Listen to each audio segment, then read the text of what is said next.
My goodness, hello everybody. Let's flip this on over. Oh, there we go. My shirt was all twisty goo. Hello everybody. How y'all doing? How y'all doing? Welcome in. First off, we gotta take RoboHung. Thank you for that first. Jade with the second. Third with Scuba. And Gem, thank you for your resub. Hello, it's good to see you. Portside and Allie, thank you for the follows, and then RoboHung with that gifted sub. Thank you so much. Always trying to start something even before I get started. So kind. Thank you so much. So normally I'm a lot more loud and annoying, but today we're doing something a little bit different. But welcome in everybody. For those who don't know who I am, if you're just like, I don't know, the guest told me to follow this fucking thing, so I did. And I understand 100%. For those who don't know who I am, my name is Super Trav. Some people call me Trav. Some people call me Trav-is. Some people call me Travaroni. Some people call me Travioli. Just kind of any variation of pasta with my name works really well. apparently. But we're here doing TravTalks. Now, TravTalks is a show. That's all you need to know. I'm just kidding. TravTalks is a show where we interview people from all over. A lot of people so far have been, actually every single person so far has been a Twitch streamer, but also something else, because we're not one-dimensional as people. I'm a therapist in real life. I'm a youth therapist, licensed, master's degree, all that stuff. Had to drop it at least once. Did it all, and I like to bring in mental health into a lot of the different topics that are covered in all the different spaces, right?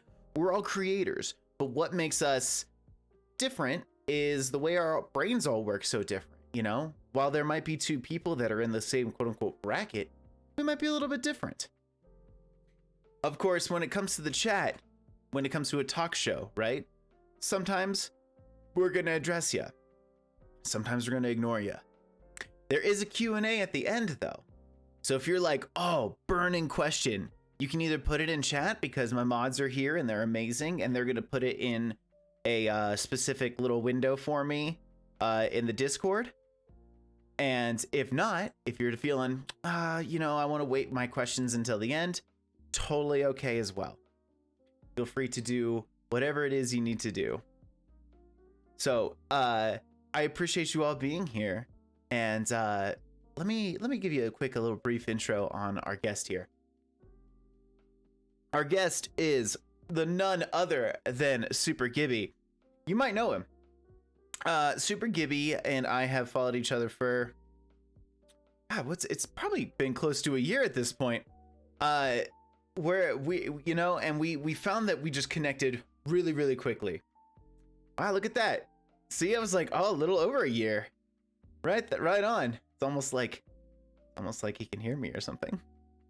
But we're here, and we got along super well. So it was like, wow, like we connect so well, and we're gonna keep learning about each other. And I wanted to invite him onto the show because he's got some really cool insights into something that I was originally interested in when it came to like a career path and things like that, different on the creative side and all that shit. So let's go ahead and introduce the one and only Super Gibby. Are you there?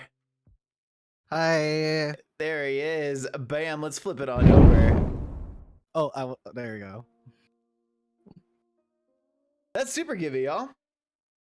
That's me. How y'all doing? What up, bro? I'm doing good. I've had such a day today getting ready for this. I treated myself to like one of my favorite restaurants on DoorDash. Oh. Is it a local place? It's a bar here in town. Okay. I only discovered it because of DoorDash. Okay. And like just like gym and food. Typically what I usually get is so for context, I live in Wisconsin. Wisco. So it's cheese curds everywhere. Always. We have the cheese curds burger but like I like to avoid red meat, so I usually get a lot of chicken. Okay. So it's like chicken with American cheese topped with like cheese curds on top.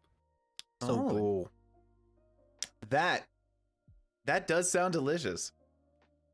That does sound delicious. Love the hair. Thank you, Point Scalper. Yeah, so you've seen how these work. You've seen a couple of these TravTalks episodes. I wanted to give you the chance to introduce yourself. I know I just did, but like, who the fuck are you? Hi guys, I'm Gibby. I'm really bad at like introducing myself because I never know what to say. But for the most part, I'm just a anxious little elder emo kid at heart. And I grew up just like wanting to do music and nothing else. So like I really pursued like every possible line you could think of, which I'm sure we're gonna get into later. Sure. But just a little backstory. I started streaming because of COVID. Because I was like, well, I'm gonna be stuck at home, so I'm gonna just play video games. So might as well like get Twitch on my PlayStation and just stream. Sure. That checks out to me. And then I never in a million years did I think I would fall in love with streaming as much as I did. Right. Like, I wish I would have tried this like years ago. I feel like a lot of creators who started in the beginning of like 2020 COVID time, like we all kind of were like the people who did fall in love with it were like, why didn't I do this so long ago? Like, Damn it. it's just so funny to me because I was like, oh yeah, that'll be a good pastime.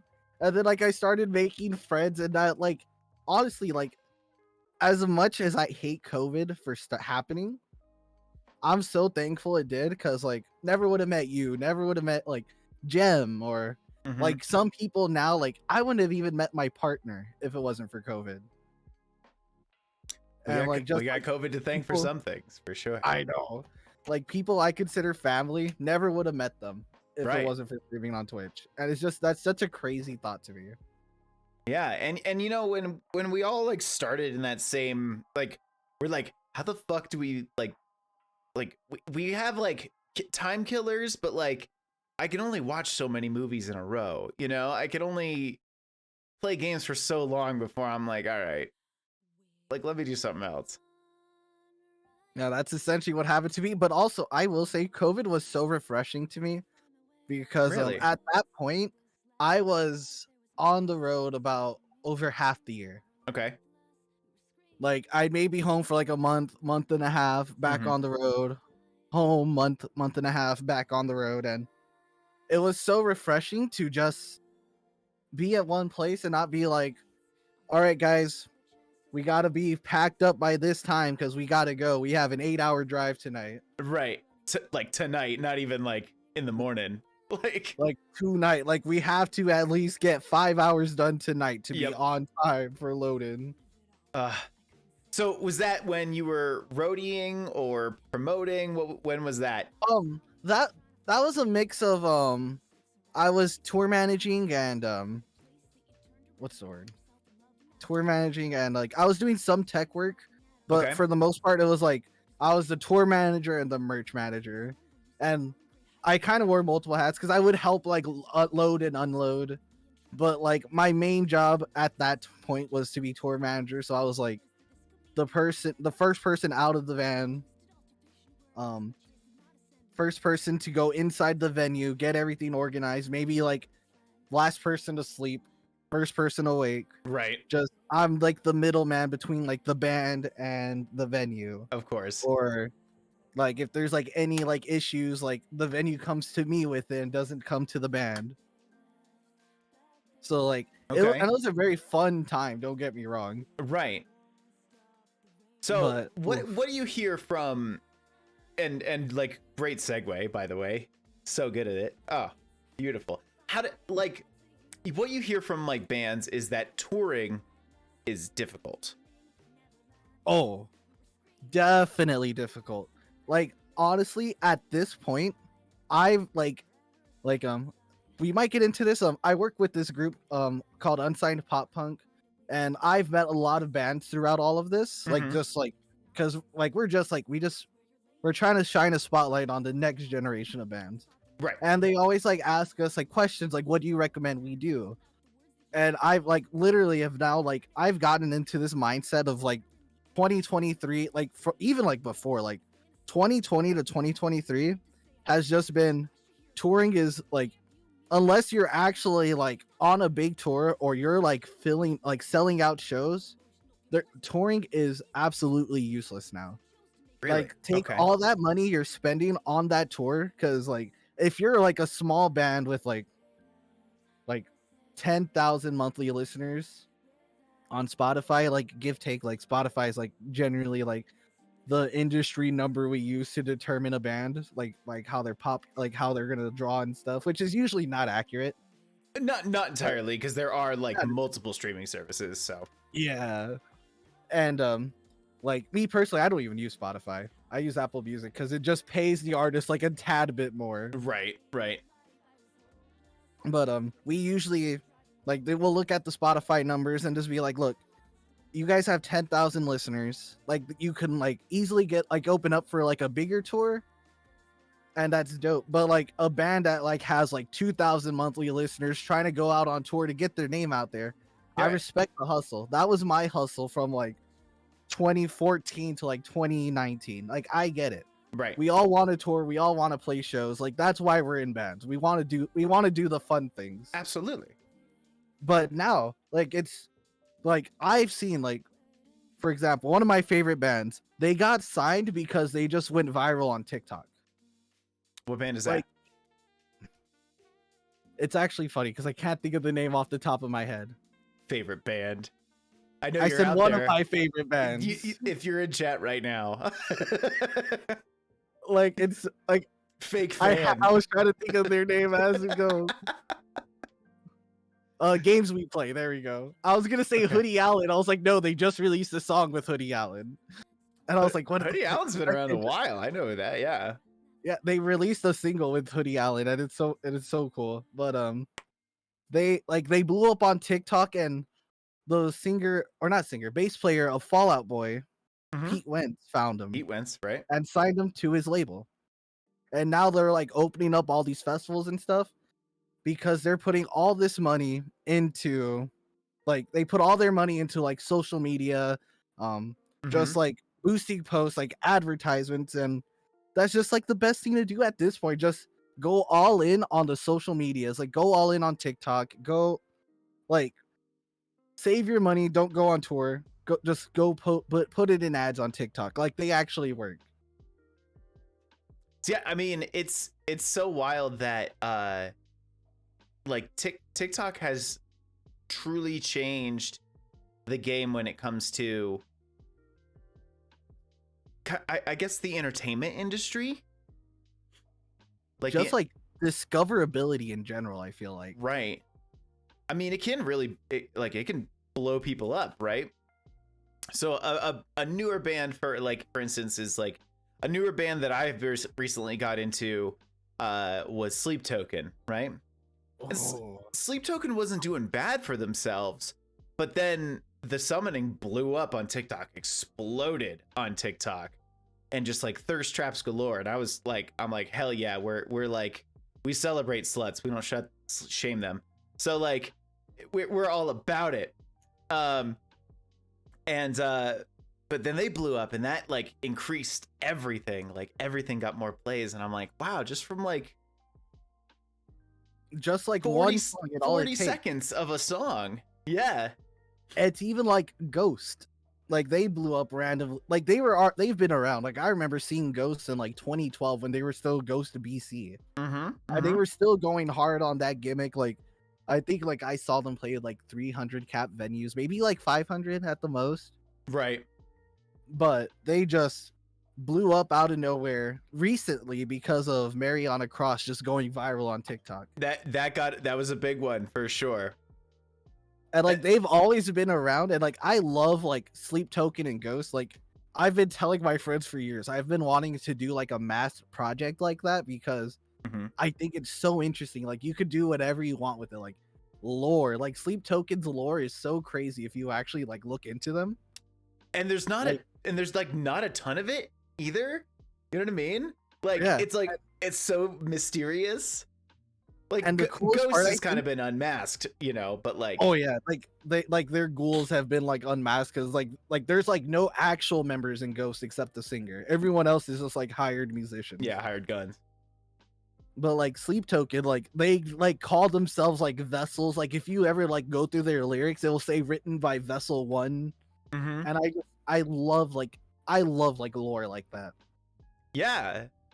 And that's becoming like a little bit more common, at least in like I will say like the alternative rock and metal scene. A lot more masked, a lot more like mysterious quote unquote bands. How does, and maybe you have some insight on this, how does a band stay masked and stuff like that, like without NDAs? Like people gotta like see them going into a venue and shit, right? That's what I said. Like I wish I knew that secret because like they're not in mass like 24/7. No, they can't be. Obviously like backstage hanging out chilling, and like I'm sure on tour like the bands they bring on tour, they might be signing NDAs, but for the most part they're all homies. They're not gonna be like, oh yeah, so and so is Vessel One. It's the guy from Bastille. Is it? No, I have no idea. I was gonna say, I was like, I know, like recently, I was actually having this conversation about Sleep Token, and someone like, oh yeah, we just Googled it, and like people have name dropped them on Reddit. I was like, no way. And you know, like, yeah, you got to take that with a grain of salt, right? You're like, That is did true. they? But like, they Is were that like, even the they right were person? You posting know, a video with it. I'm like, it kind of sounds like him. the guy from Bastille. I don't know if that's the name of the band. Yeah, But they like showed like posted a video of him like a long time ago doing like some like acoustic show somewhere, mhm. and it was like close. I was like, I could hear it, but real like this is not me shitting on Sleep Token. I love Sleep Token. I genuinely believe they like on his vocals, they like drop him an octave. Like that voice is too An smooth. octave? I think they drop him down an octave. There's no a full octave though. A full like, especially because like they dropped a new song today, actually. Yes, I saw. And I've been listening to it all day, and I'm just like, there's no way this isn't dropped an octave. Like, I'm gonna like I haven't gotten the chance to listen to it today, but I will. I'm gonna get back to you on this drop an octave thing. like maybe they like, layer the shit out of it, oh, they definitely do. but they like, don't. I don't know about dropping a full octave. Like it could, like I said, like I just don't feel like that's just not like they definitely drop his voice. Oh, like maybe an octave, like maybe a little less, but I generally feel like it's a full octave.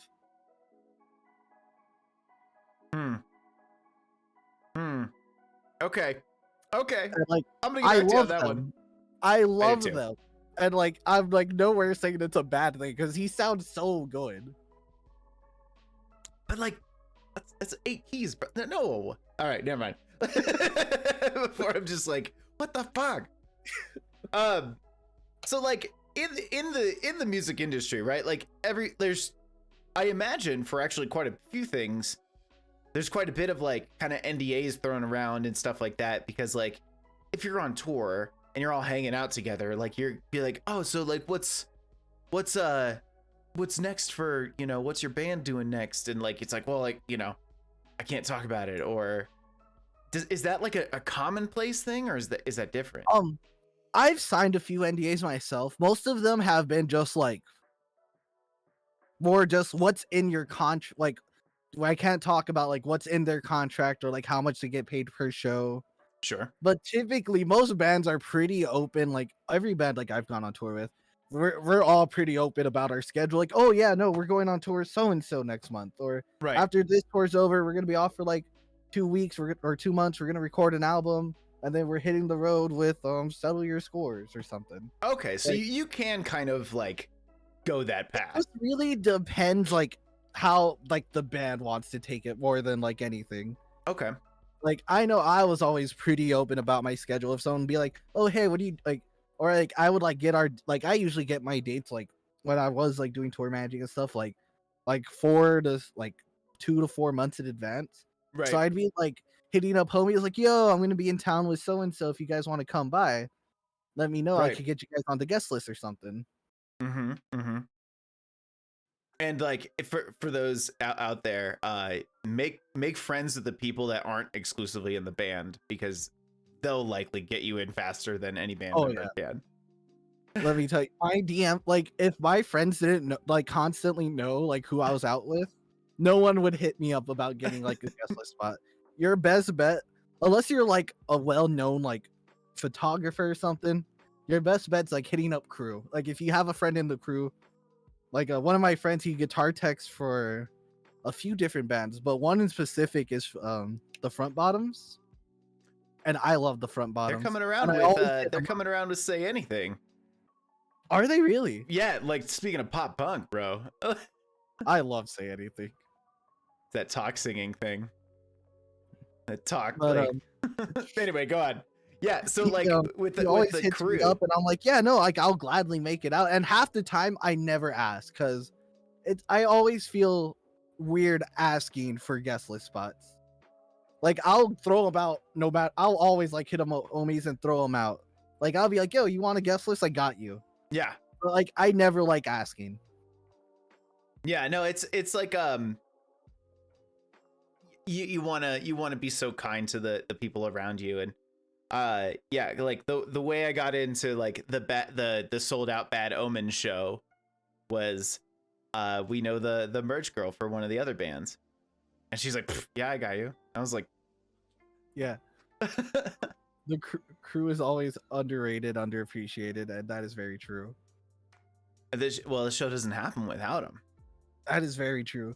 And like it's so cool because I've like the coolest part about it, I've gone on a one country tour once because I filled in on bass for a metal band like a long time ago, and their drummer, like so many people in the metal scene, like here's a fun little industry insider. If you want to make good money, go into country music.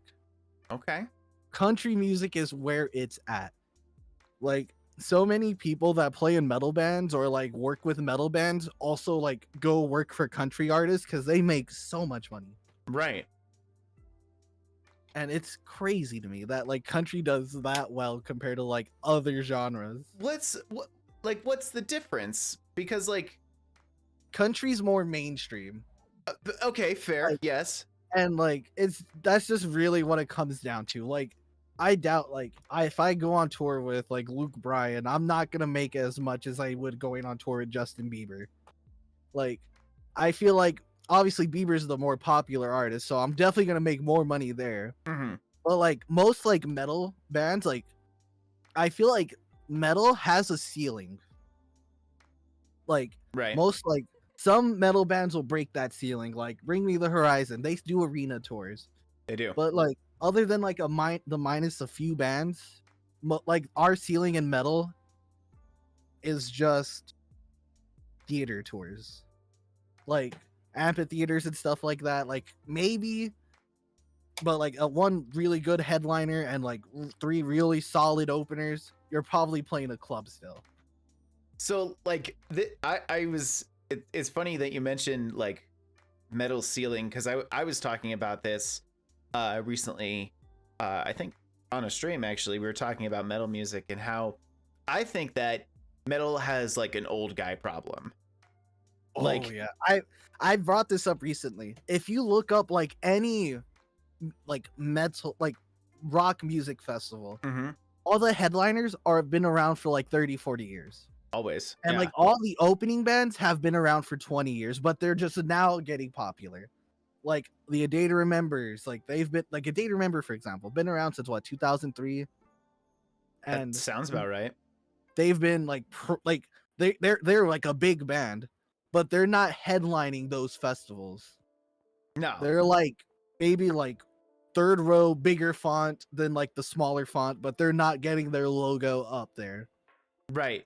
Like they're not no Kiss or Motley Crue or Def Leppard. It's like the music, the metal scene's not gonna get bigger unless we start like, which is why I also really loved working with Unsigned Pop Punk, because like until we start supporting the next, like everyone's supporting the old generation, no one's supporting the new generation until they become the old generation. Yeah, and like I think there's like this side of like you have to pay your dues, right? And I think that's true for you know, like you can't, like your first tour, you aren't going to sell out stadiums. You're going to have to play the fucking restaurant and Denny's and what the fuck is up, Denny's? You know, like shit. You know, you're going to have to play those shows, and then eventually like that's when the big stuff can happen. But like think of like, we just mentioned them, Bad Omens, right? Huge blow up on TikTok. Exactly. And massive audience now. Massive audience. Funny?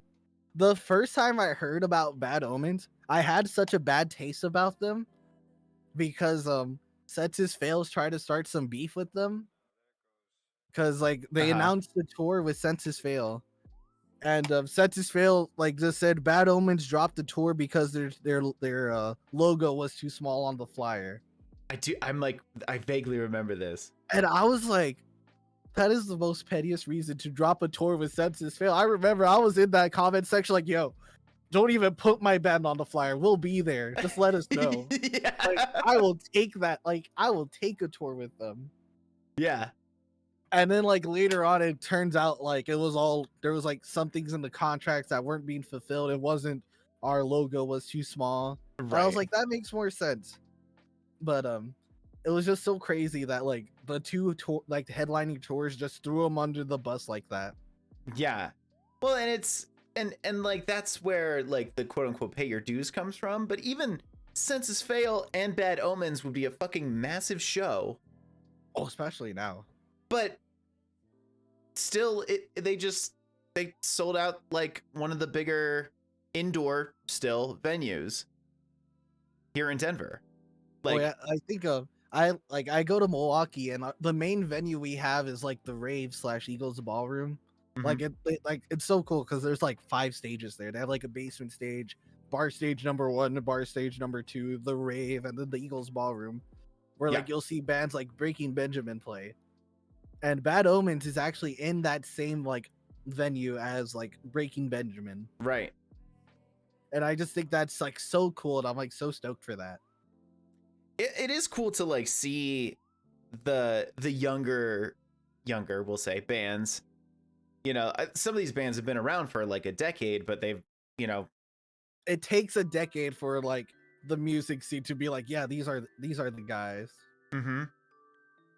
Yeah, and then there's guys who have been around for like forever, and I don't know. I think like something like Bring Me the Horizon, like you said, like their sound has changed from like deathcore to like whatever it is now. And like I love Bring Me the Horizon because they're still supporting that scene. Yeah. Like there was some drama happening, and I was like, I like Lorna Shore dropped a tour to go on tour with Bring Me the Horizon. And like the bands were like, no, this is great because they're going on an arena tour. Like a deathcore band is opening up an arena tour. Not something you see. Yeah. And I'm just like, yeah, no, like I don't see the problem with it. Like the touring bands are okay with it. Like this is just good for the scene. Like I get it's shitty to be like, oh yeah, hey, I know we agreed to this tour, but we got a bigger tour we're going on. But like, why wouldn't you do that? But what you got to do, like, and you have more insight into this because I've been in one band in my life and we were terrible, and we played like a couple restaurants tops, you know, and it was always just like friends and family kind of spattered in the audience. We were terrible. Anyway, the point is like you got to kind of do what's best for your band, right? Yeah. And you probably have more insight into this too. Like, it's not. You got like, 1 second. I'm so sorry. That's okay. We'll pop over here. I'll mute him for a second. Oh no, we're good. I'm so sorry about that. I'll be right back. Okay, we'll flop it on over to here. Well, apparently something's going on at Gibby's house. It's probably his food. How exciting. Burden of the Sky got higher because it TikTok. Lorna Shore did the same thing. Thank you, Scoot. I appreciate the biddies.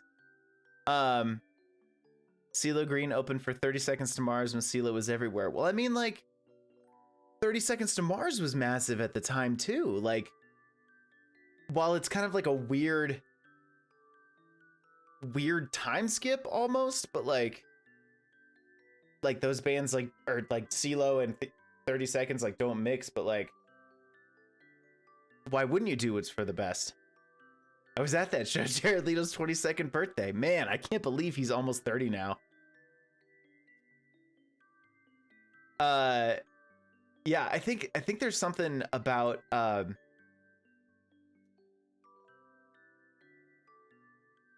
I guess like music and the changes that come with music are so massive and kind of never ending in a way. I love when bands like that shouldn't mix do, and I have a perfect example of that. But we got Gibby back. So Unmuted. sorry about that. No, that's okay. That's okay. I was like, is that on my side? I was like, that I sounds like heard a like window. banging. I was like, is that me? And I like opened. I was like, oh, my uncle's knocking on the window for some reason. Okay. I was like, it sounds like a window, and then I was like, I'm on the second floor, so. I was like, I heard it through my mic. I was like, wait a second, and I like undid my headphones. Like, oh, yep, that's me. I hope everything's okay. No, we're good. Just no one was there to let him in. Oh, okay. He's like my I live with my cousins, and he's picking up his grandson for like a couple days, but no Dope. one's here. They're not here, I guess. I was like, oh, okay. Word. Okay. No, it's just like, No, but we're good. I was like, I'm sorry, I didn't know. I would have just left the door open if I would have known. it's all good. No worries. So we were kind of talking about like that whole pay your dues idea, but also doing what you feel is best for your band, your scene, everything like that. And then just the fact that fucking old heads kind of run the scene still. Yep. But and in the chat, CeeLo Green opening for 30 Seconds to Mars, like that shouldn't really mix. I love shows that don't mix though. Perfect example, in August, I'm gonna go see Bring Me the Horizon and Fall Out Boy. So, Hey, I'm seeing them in July. fuck I'm yeah. so excited. That's gonna be such a great show. It's gonna be so fun. And I you know, I've never got to see Fall Out Boy live, so that's gonna be even better. I wish I would have seen Fall Out Boy pre-hiatus. I never got that experience. No, but they were like I saw like a podcast clip or whatever on TikTok, and Pete Wentz was like, it's hard to write about angsty things, and now that I'm just like a dad. You know? No, I totally get that. Like, and it's not even like me personally, it's not that I want my angst. I just want my pop punk sound. Like, that's all I want, is just I want it to sound like pop punk. Give me like even then, like their last album before they went on hiatus. Mania? No, but was that? No, it was a pre-Mania. Oh, Pre-Mania was It was like Save Rock and Roll. Rock and Roll. Mm-hmm. Like, I saw them for that tour, and like I liked Save Rock and Roll. Phoenix is still a song that gets me so hyped up when I hear it. I'm like, this is a song. And then Mania comes out, I'm like, I liked what y'all were doing. Like, I appreciate, like, I will always say, I appreciate bands for trying new things. Well, Like, God, they've been around since like yeah. 2001, so. Yeah, like, Bring Me the Horizon. Like, they've tried new things. Like, one thing I will say, they are always ahead of the curve. Like, I feel like Sempiternal came out, everyone was like, what is this? And it blew up. And now every band sounded like Sempiternal. Mm-hmm. And then they came out with another album. What was after that? That's the Spirit. That's the Spirit. And then every band started sounding like That's the Spirit. Yep. Like, they're always ahead of that curve. Yeah. There was a good chunk of time too where a lot of post-hardcore stuff was very just like Linkin Park core. Like, it was just kind And even now, like, this current set of band, like this current popular sound that like bands are doing, I just call it like Octane core, because it's all those like XM like Octane channel. You always hear them sound like that. Architects, exactly. Like Falling in Reverse, like. And I like Architects. I like Architects. Like, there's nothing wrong with, like, it's just, I get it. It's a sound, it works. So every band's trying to get that sound. Right. But they're like, how do I change it? And it's like, you don't really have to change it too much. But yeah, you're and like, then, like, I swear to God, I've heard this riff before. Oh, yeah. Like, it's that Avenged Sevenfold Unholy Confessions. Do do do do do do do do. That whole riff. Like, I'm pretty sure like Attack did that. Black Veil Brides did that. A pop punk band probably did that. Oh, like metal bands have that riff. Like, it's just everybody has a one good of them. riff. Yeah. But speaking of like, we were talking about bands that like, or like genres that mixed well. Katy Perry was on Warped Tour at one point. Yeah. And I remember I was listening to a podcast and Kevin Lyman was like, Katy Perry was working so hard during that because like her song she was doing Warp Tour every day, radio appearances every day, so she was like busy. Yeah. And everybody like on tour, Warp Tour was like, she didn't hang because she was like she crashed out like after her set, or like she was already leaving because she had a bunch of stuff to do, like because she was Fuck yeah. blowing up. Yeah. And like one night and Warp Tour at the same time. Good yeah, lord. like, and one night like Kevin said he went up to her, was like, the bands think you're lazy.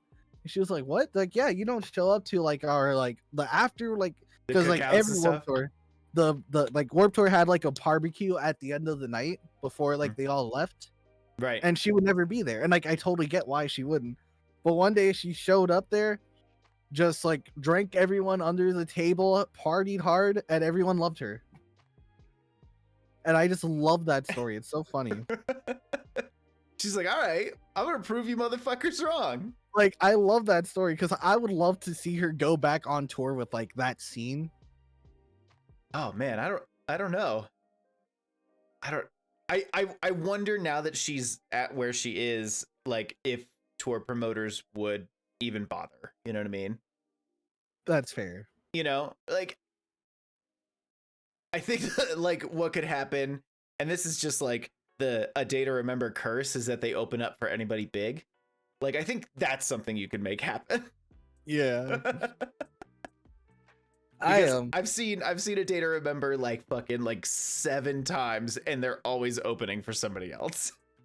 You know what's funny? I have the same experience with a band called like Moss the Flames. I like them. They're super cool, but I've probably seen them live the most out of every band I've seen. Because at one point, I swear they were like, I saw them like 4 or 5 times a year just because of like they were on those tours, not because I want to go see them. Right. It was just they were on that tour, and I'm like, yes, okay, good for you guys. Y'all grinding it out.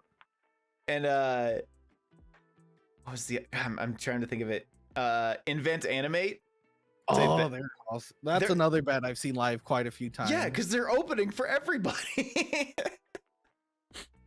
So when it comes to touring, being on the road, stuff like that, this is one of the questions I was thinking about earlier, was like being on the road, exhausting. Sleeping in vans, buses, whatever it is, it's just not the same as like very, very exhausting. Depending what I'm doing on tour, depends how much sleep I'm getting.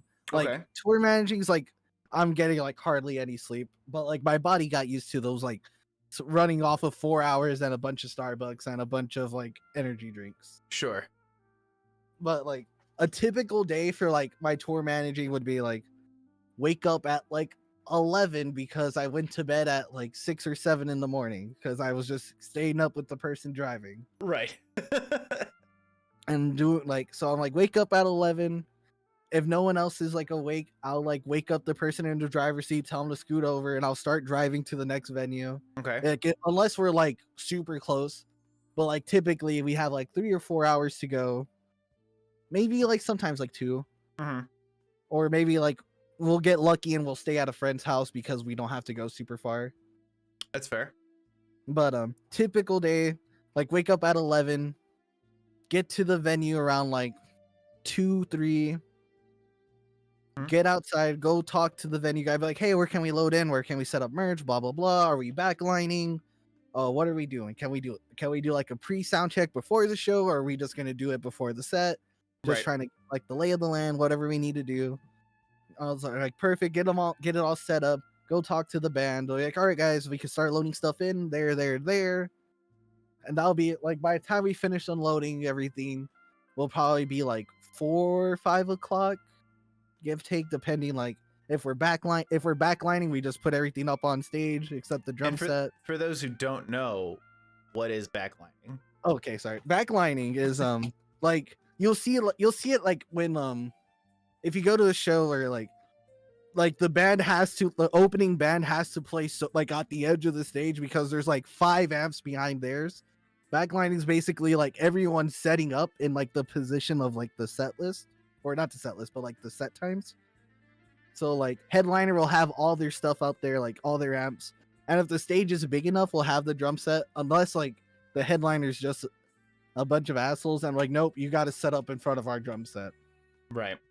So then like there'll be like the headliner stuff, and then like the band behind them, then the band behind them, then the band behind them, up until the opening band. Right. So then basically all you got to do is just move your stuff off, and then the next band's ready to go. Move your stuff off, next band's ready to go. Mm-hmm. So that's Gotcha. essentially what backlining is. So like depending on the day, like if we have to backline, we'll do it. Like I love days when we backline because that's just less I have to worry about later. Right. So we just set up all our amps and stuff, and if the stage is big enough, like we'll talk to like other bands. Like we'll always talk to the openers and be like, hey, are you cool with us leaving our drum set up there? Like if that doesn't leave you guys enough space, we'll leave it down. Like we totally get it. Like Right. we don't want to take up all the stage. Right. Well, that's nice of you. Yeah, like I've like met bands where just like, nah, you said like I've had like one band, like they don't like I'm not gonna name drop them, but they're from Chicago. They're not even a band anymore, actually, so it's funny. Oh. But they had such a massive ego because like their manager was the guy that booked Riot Fest. Okay. So they got on all the good shows because that's who their manager was the person booking those shows. Right. And one time we were on like a tiny stage, probably like from me to my bed. I don't know if you can see how far that is. Like from me to like my bed, give take. Okay. And not a ton of room. They insisted on having all their stuff up there. So like one of the opening bands had like a 6-piece band. And like three of them had to be on the floor playing. Right. Because there was just no room. And I was just like, I saw that, I was like, I hate these guys. Like that like just rubbed me the wrong way. And ever since then I was like, I hate that they're so good because I want to like them, but that just rubbed me the wrong way. Right. Well, they're not a band anymore, so. Yeah, they're not a band anymore, which is like, it sucks because I really liked their music. I just didn't like them as people. Is that an art from an artist kind of thing? I usually reserve that for people who are dead, but I try like that's like I didn't listen to their music. I was just like, no, like I couldn't do it because I didn't like them as people. Yeah. Like I tried to art from artists because just because one guy messed up doesn't mean the whole band messed up. Like right, totally. That's always so tricky for me. Like I always do it like a case by case thing. Like Front Porch Step, fuck that guy. Never. You're gonna listen to his music again. Noted. Like, and it bums me out. It bums me out because like I fell in love with that album. Right. And I was like, this guy is the future of this scene. He's so good, so talented, but he had to go fuck it up. And I'm just like, nope, can't listen to it anymore. Maybe I'll illegally download it and listen to it like that. So it's not supporting him, but I'm not giving him any money whatsoever. Right. Yeah, it like, and something that I have here on my thing was, how Warped Tour and the pop punk scene kind of got like a shitty rep for a good chunk of time. They did. And honestly, Warped Tour didn't really recover from that until they announced that they were ending. Right. Because before that, like when there was that rumor going around that it was going to be like one of the last Warped Tours, like it was one of the last like full tour Warped Tours. Right. Not just the I-5 tour. Yeah. they sold out almost every show. I've never seen Warped Tour sell out before that. Right. So like they like really like redeemed themselves after that. So like with the, I mean, so unsigned pop punk, right? Like you're very focused on like the new generation of pop punk and focusing on that kind of new but similar sound, and also it's not like hiding the scars necessarily of like old pop punk, but like definitely also trying to be like, we're not that. Right. Like we're spotlighting, like I said, we're spotlighting the next generation of bands. Right. Like these are bands that are like, a lot of the bands like we work with typically, like they're bands that are touring full time, but like, cause like they have a crowd, like they're grinding, they can afford it. Right. They're not losing money, but like they're not big enough to like sell out like a show. Okay. But like I've like one of my favorite artists I've discovered, her name is Leah. And she works so hard. Like I've like in love with her music. Like she's a great person, and she's like she just did what the fuck is it? Why can't I think of it? South by I think she South did by Southwest. South by Southwest. I was gonna say South by So What because I'm used to like the scene version of that. I Oh, was like, that no, yeah, that South was So What. no different, little Yeah, different. it was the same thing, but it was just they did it at the same time. They just called Right. it South by So What Fest. So I was like, yeah, that works. But now they changed that to So What Fest. But Mm-hmm. she was just on South by recently. Like she's like grinding it out. She's one of my favorite artists I've met doing it. Mm-hmm. Just doing unsigned pop punk because like she's very genuine. She's like if I ever heard like one bad thing about her, I would find that very very hard to believe. Right. Right. So something that's interesting that you bring up a female presenting person, a femme presenting person in the scene.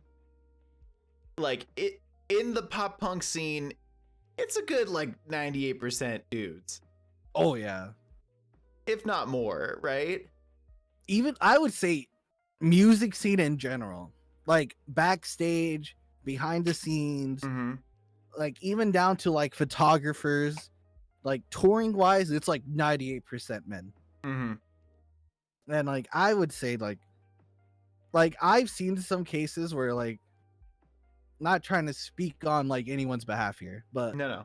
I genuinely feel like a lot of like the female people that work in our industry, Mm-hmm. they work twice as hard as anybody, but they just to get the same amount of recognition as like an old white man. Sure. Yeah, yeah. And like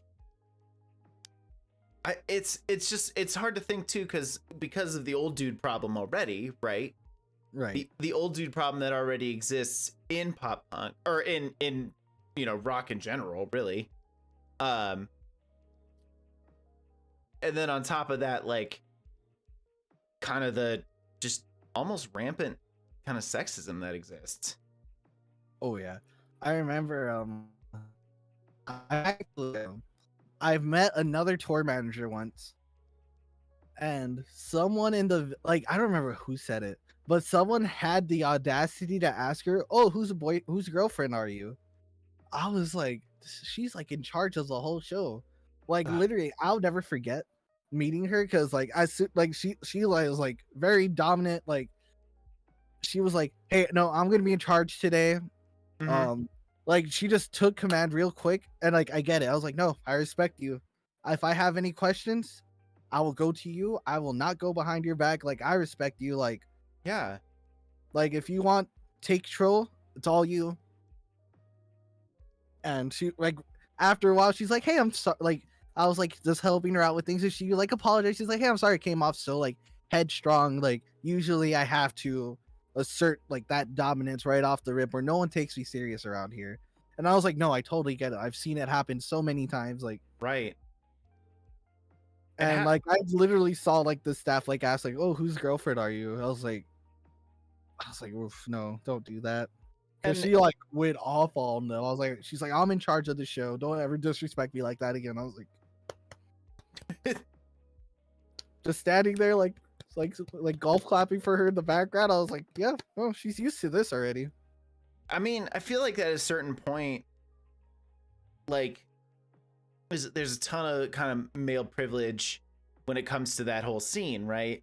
Because like Oh, you yeah. said, the crew mostly men, right? And promoters and stuff like that are dudes who like understand this whole, this, that, and the other thing. And then a lot of the bands are mostly men, right? Yep. There's a couple of bands out there that like have like a female bass player or or at least a femme presenting drummer or whatever it is. I feel like Like, they just do have to fight so much harder to just be even recognized. Like one of my bands that I really like is Starset. oh, I And love that. I know, right? But the strings players that they bring out are both females. There's a cellist and a violinist, and they've been on like the shows, and I watched like this acoustic performance, and they were just like they like the main guy who was like talking was just kind of just like, no, they're more musicians than I am, you know. Like, Honestly, I respect like even not even just like cello players, it's like anyone who can play a string instrument that doesn't involve plucking. Like having to like okay, use yeah. like the bow and stuff, like that's like I'd never understood. Like I've watched violin players play and I'm like, I don't get it. Like where are the frets? How do you know like what you're doing? Well, when you're a little kid, they put little tiny pieces of tape where you're supposed to put your fingers. Yeah, I look at it, I'm just like I was like, nope, here you go, you can have it back. I embarrassed myself enough today. I had the the additional kind of bonus of my mom being like, you're playing piano. And I was like, oh, but piano's lame. But like now I'm like, okay, no, that was a good idea.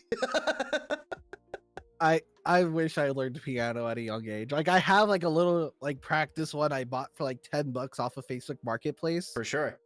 And I was like, oh, I like this. This is fun. But I'm still like, oh, I have like a little tape that has like all the notes in front of me. So I'm like, Yeah. E, A, B. Okay, cool. C, G. I'm like, okay, I got this. Yep. It's and that's just, you know, something that takes practice over time. And it's easier to learn when we're young, as we know. Any instrument. Do you feel like the scene is,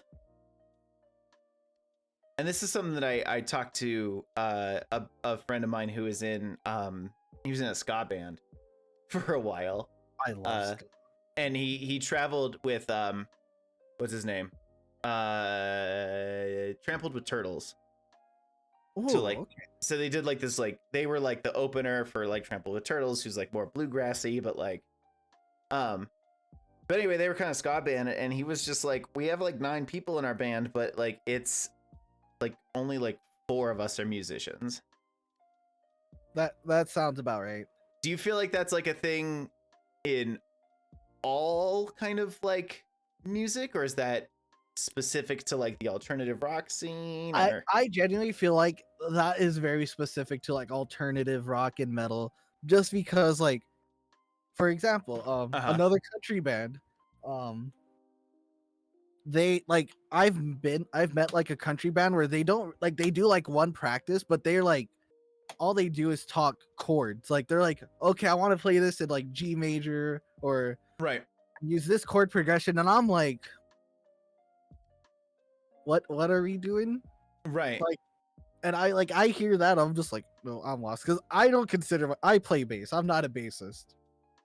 Like I play you play bass. I bass? never like went through and like learned Okay. like like I know a little music theory. Like I can like if someone like tells me, oh yeah, we're gonna play a G scale, like cool, I could do that. Okay. But like when it comes to like them talk like just like telling me we're gonna do this, and this, I'm like just in one ear out the other. I'm lost. I'm confused. I have no idea what's happening. Yeah. And I think it was Luke Bryan's backing band. Someone on the like I think he's on The Voice, right? I Think so. I don't know. It was him, and like he hosts like this like country music festival every year somewhere. Mm-hmm. One year, like another judge of The Voice wanted to go do like a random performance there, and he was like, "Yeah, you could just take my band." So it was like the same day as like that music festival. Right. He just showed up, and the band was like, "Okay," like they just learned like they just know what the chords were of the song or like the progressions, the notes, and Right. they just like didn't practice the set once with him. Just went out there, played with them, and crushed it. So like musicians. Yeah. Yeah. Like Okay. with me, I would have been like, okay, let me look up these notes, let me look up these tabs. Mm-hmm. And I'm like, okay, and I would be there like just practicing them over and over and over again. Like I've jokingly told people like I'm not learning a song unless it's on Rocksmith now, because like I play a lot of Rocksmith on stream. And with Yeah. Rocksmith, like I'm not like learning the songs, I'm just watching and playing and like talking to chat. But like it Mm. has become like more of a tool for me now to just like Yeah. stay practiced, stay warmed up, and like I've even like paid some like charters to like chart my bands on Rocksmith so that way I can like just still practice the songs without having to like look up the like look at tabs and play along to them. Okay. So you can kind of do tablature. Yeah, like I can read tablature, no problem. Music notes, no. See, but if I you like put I tablature understand in a front of little. me, I'd be like, what the fuck is this? Yeah, that's true. Like, and it's funny because like I like show like my musician friends Rocksmith, and they're like, "What is this?" I was like, "Green is this string, that's the fret." And I was just like, I get like it's a little confusing, but it's like it's almost the same thing as like pro tabs, because like there's guitar R- tabs and there's pro tabs. right. Pro tabs are the ones that like you pay a subscription for on Ultimate Guitar, so like it moves and like plays along, and you just play along with it. Mm-hmm. Mm-hmm. And just regular tabs are just strings and numbers, and you just play to it, and like it doesn't like give you like MIDI drums and stuff like that. It's just you playing along, and you're like, okay, cool. Then you'll like go back to the music and try it out. Right.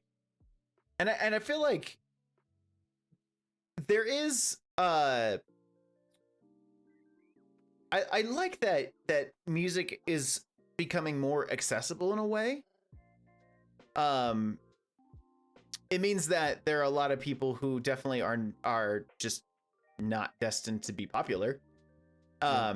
And that's fine. Like Like you it's you not gotta an have industry for stepping everybody. stones. Yeah. Yeah. Plenty of failed rappers from my high school. You know. I can relate. I was one of them, so it's fine. But the idea of like it becoming more accessible for people, like you can go out and buy a fucking, $40-$50 MIDI keyboard, hook it up to a computer, and there's like free programs out there that'll help you do stuff fairly quickly. And you got to start somewhere, right? Heck, I even I send Humble Bundle to a lot of my musician friends Mm-hmm. because there's always like really cool deals on like you could get like these like 60 different sound samples and these Mm-hmm. like $100 guitar like programs for like $20 in like one giant bundle. And like I'm Right. always sending stuff like that to my musician friends because I'm like, this is just a good deal to pass on. Like I don't, granted, like I know my way around like a DAW, which is just like your like studio software and stuff like that. Sure. Like I can record, I can do like basic stuff on there. Right. But once it comes to like adding like effects and like mixing, mastering, that's where I'm like, nope, I tapped out. Is that But like, something that you would want to learn at some point? it's something I'm interested in learning. It would be nice to, so Like I don't have to more keep producing paying like style? 400. It would be nice because like on the cheap end of like, oh, here we go. This is a fun little topic for people who don't know. Do it. Like on the cheap end, the cheapest I've ever recorded for like an album is $400 a song. That's like the cheapest. And like a typical like album, like I love talking to like my non, like I call them my normie friends. Like I don't mean it like in a bad way. They're just like my non-musician friends. I call them my normie friends. Wow. It's That's like fair. they always ask like, "Oh, how's the band going?" I'm like, "Oh, good. We just owe like 3,000 on this album still." And they're Right. like, "What?" I was like, "Oh yeah, no, we're almost paid off. I think like we're like a quarter of the way like there." And they're Yeah. like, "Wait, what? How much do you owe?" I was like, about like 600 a song. We did about 10 songs." And just Mhm. like, and they're just like, "That's so much money. Do you make anything back?" I was like, don't ask me that question again. Like this is like this like if you want to do this seriously, it's Mhm. just so expensive. Like a music video, like to get a really well done music video, the lowest I've ever paid is like $1,000 a video. And that's probably to like one person. Yeah. Like it's just one guy, like it's not even like a whole like production crew. Like granted, I love this guy. Like the guy I worked with like recently, he goes by Timekeeper Media. I think he just changed his name recently. Like I can't remember what it is. Mhm. But he $1,000 is like the least amount I've ever paid him. Like he tried to charge less. I was like, no, like your rate has been $1,000 this whole time. I don't really care that like this is like our 7th video with you. I want to keep like if you want to charge more, but I'm not gonna pay you less than 1,000 now. Just Mhm. because like I respect him. He's like done nothing but great work. Yeah. Like I feel like he's definitely undercharging himself. Cause like typically like for like a band performance video, like it's just the band playing in like an empty warehouse, $1,000 minimum.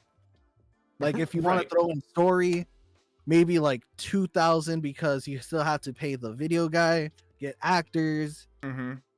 Like you could go ask your friends, but But I plus definitely still possibly would rather multiple pay days of my shooting. Yeah. yeah. Yeah. I feel Like we yeah. had There's this got to my be a old budget. band, we had that issue pop up to where we had the story and we just ran out of time to fill during the day. And we had like a story revolving around it was like a story of life from like a kid up to like our age to like an elder man.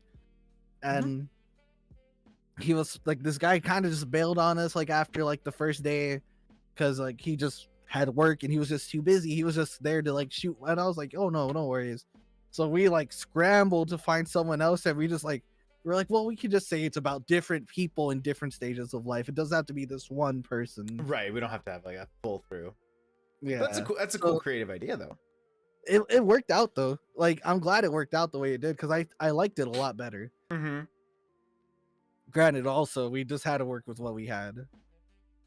And I feel like a lot of bands, at least at like the early stages of careers, like that's kind of what they have to do. That's why there was a good chunk of time in, especially in like the early crabcore days, right? Like, how many videos did you see of warehouse, parking lots, or field playing? Like, It's just the cheapest thing to do. You don't have to rent a space. nope. Like just go out to a field, just go record in your backyard. Mm-hmm. You do not need that money for anything, especially like nowadays. Like labels like help, but nowadays labels don't want to sign bands unless they're already ready for a label. Like Right. labels don't want to make bands anymore. They just want to sign a band that they can just like cool, this band is signed, they already recorded their album, here it is, and they just take their profits. Right. Right. And I think that's part of like why self-produced stuff now has become much more prevalent in a way. Yep. Even like being independent. Like even if you're Mhm. not self-producing, you're still going to like a studio, which I still recommend bands to do. Like unless you know like mic placements or like have like my current setup for like my like is all digital. So like I don't really need to like mic up a cab anymore. No. I could just plug in my Helix and just plug it in straight into the computer and be like, all right, this is like what we're going for. Just play along. Don't Right. have to go to a studio to like mic up my cab a certain way just to like get that perfect tone. Make sure that the acoustics are right in the room. Yep. Yeah, It's yeah. like, and like I love it. Don't get me wrong. Like, and I loved like going into the studio. Like studio time is so much fun, Mm-hmm. but it's so much. It's so much better. Like not as much of a pain in the ass to like haul all your equipment there, haul it all back, Mm-hmm. unload it into the storage unit, like locking it up, making sure you get home in time. Yeah, I feel like everybody, because like a lot of people still have the idea that basically it's just like, no, man, and I think actually the game Rock Band had something to do with this, but like you start in your garage and you start playing for friends in their backyard, and then you get the bar, and then you get this one band wanted to bring you out on their club show. That's pretty cool. Okay, and this is a little bit bigger of a venue, and eventually somehow you get to like fucking Def Leppard levels of stadium. That's so funny because it's kind of accurate that way. Like with how I've started touring like full time. Mhm. Crazy story. It was like a slow process at first, but it all started with a friend of mine texting me, "Hey man, our guitar player broke his left hand and he can't play this tour coming up. Can you like come on tour and just like learn the parts and play with us?" I was like, "Yeah, no worries." And I was like, "Sounds good." Dropped out of college like my first semester to go on tour with this band because I was like, I'd much rather be doing this. Yeah. Because I was going for like major in music, a minor in business. That was my plan. Okay. And Okay. I was like, I don't need this. This is what I'm really going after. So I dropped out, went on this tour with them. And at the time, I was still like booking shows and stuff. So like during the tour, like there was like it was as DIY as you got. Like sometimes there was even no promoter. The band was in charge. And like while I was there, like my promoter side started taking like kind of took over sometimes where I would see a band like unloading on stage. I was like, guys, no, take it off, unload off stage. Like we need to keep this show on track. You guys could go like just take your shit off, go unload it over there. Right. Go pack up over there. Don't pack up on stage. We get like you're gonna push the show back. And like a lot of times I was like started like taking over the shows and like I didn't mean to, it just happened. Okay. Because it just seemed like there was no like leadership and like I get it. Like if you never booked the show before, like you're kind of like, yeah, no, we could just chill. True. And I ended up just like I was like, nope, like just took control, started and my friends like, hey, have you ever considered tour managing before? I was like, no, what's that? They're like basically what you do now, except you're just in charge. I was like, no, that sounds cool. And generally you get paid for being in charge. Yeah. And I was like, no, that sounds cool. Cause like all I do is just book shows at home. And they were like, Right. well, we know some bands looking for tour managers. Like, you're killing it with us. We would gladly recommend you. I was like, oh, that's dope. And just kind of just kept people were just recommending me more and more. It's just word of mouth. Mm-hmm. And it just worked out. I was like, oh, cool. Next thing I know, like I'd be on like different tours with different bands, just month and a half. And it just started like growing. And I was like, oh, this is cool. I'm like on the road more often. So was this like, so I imagine the hard part for being in Wisconsin specifically, in good old Wisco, is kind of that there's not a ton of discoverability up there. Oh no, I always say this. Like there's so many talented bands up here in Wisconsin. And they would be so much bigger if they were literally anywhere else. Mm-hmm. Like, and I'm always like pushing them, like, guys, just go do Chicago shows. Go play a bunch of Chicago shows. Mm-hmm. Because Chicago is where it's at for like the alternative scene. Probably like in general anywhere. Like like any music. Like Chicago is probably some of the best shows like I go to. Like the crowd is just so receptive to everyone.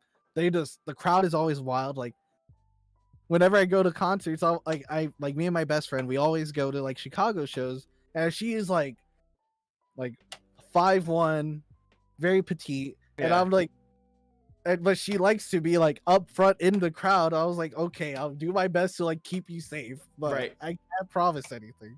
And like those, like they're always so fun. They're just so wild, and Chicago is just so awesome. I love playing Chicago. Whenever I get a new band going, that's like one of my like shows to book immediately in Chicago. Yeah, there's something to be said for like going to a show with somebody small. Like Shy is 5'3", you know.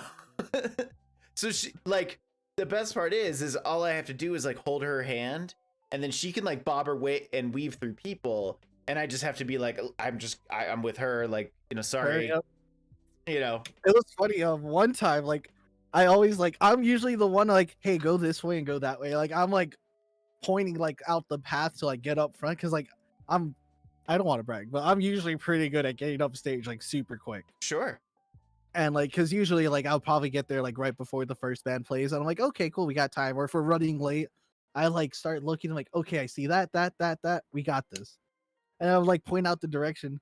But one show, it was just so wild. I just started, I was like jump, and I was just using her to like just clear out like move people over so we can get in.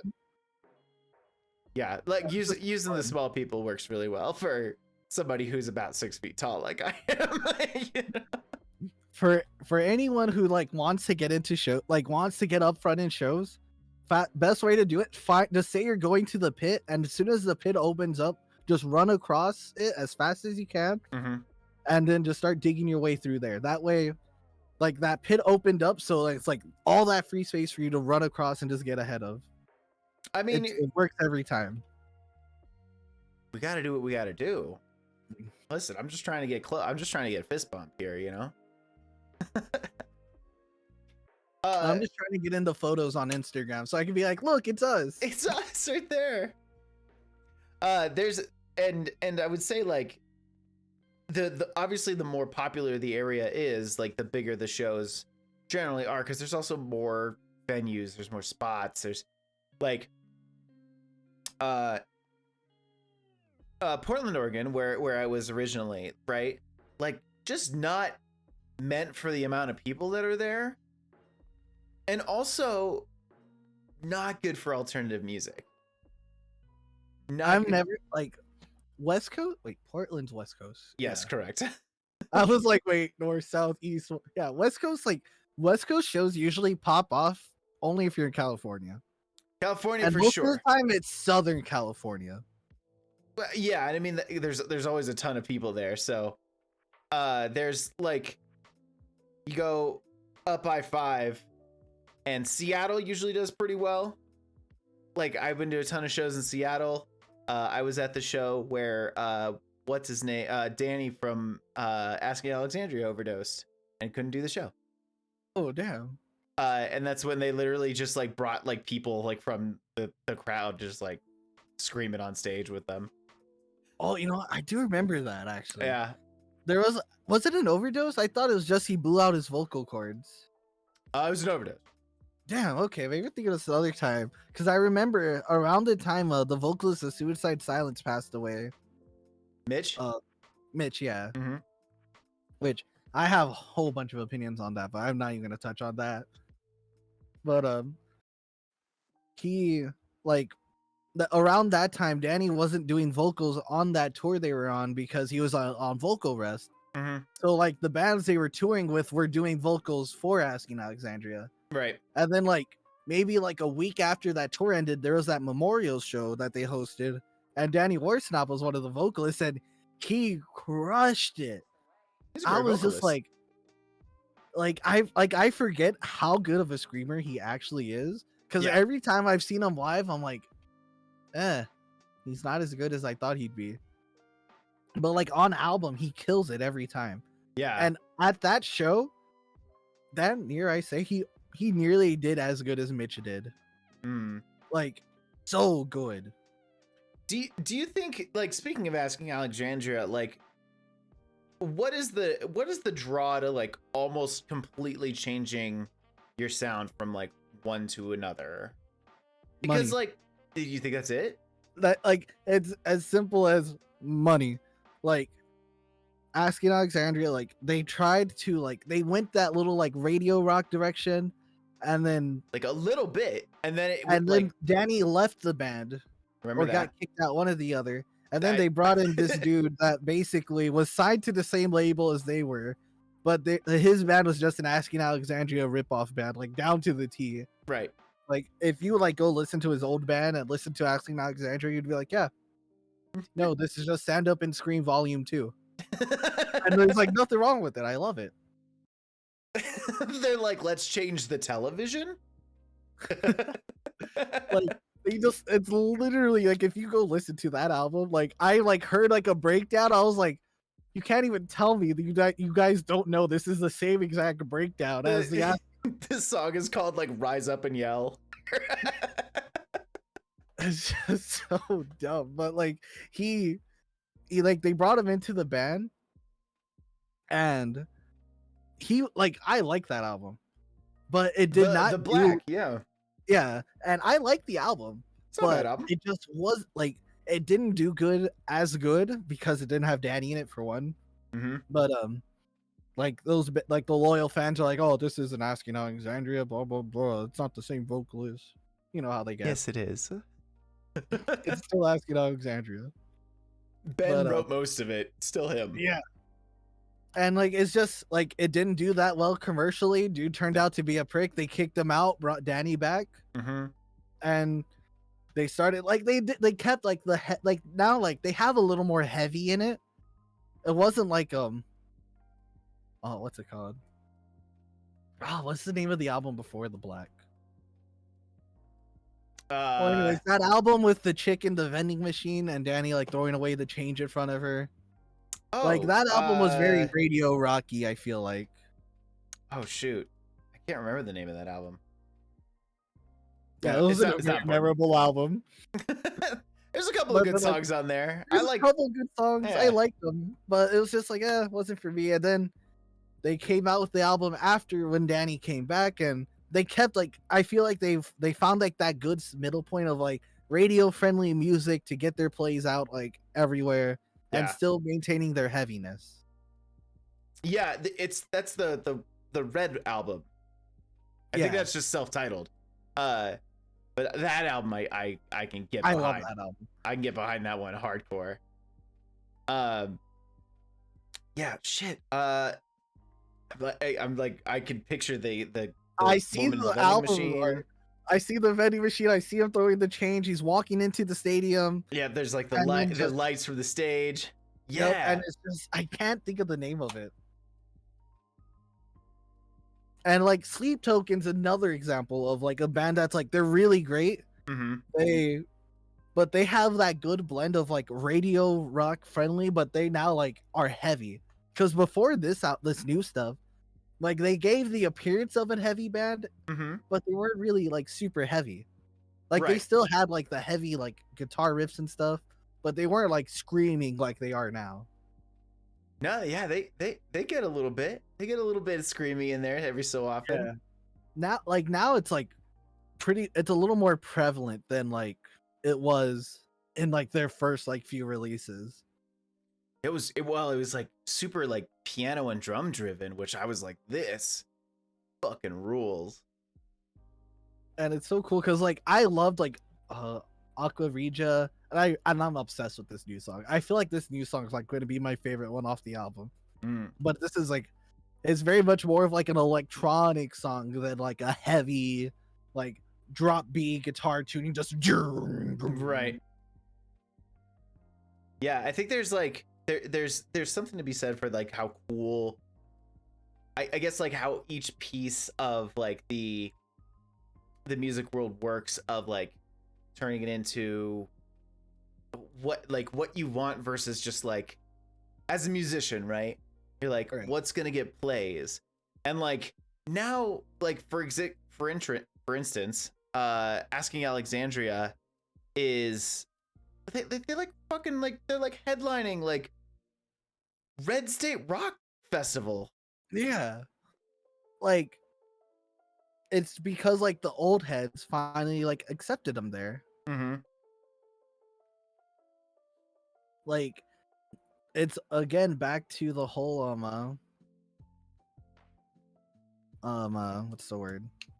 Just like not paying your dues, but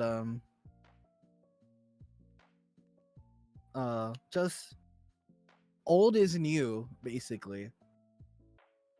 Are you talking And- like who's the new Led Zeppelin ripoff? Oh, I don't even listen to them, and I know who you're talking about.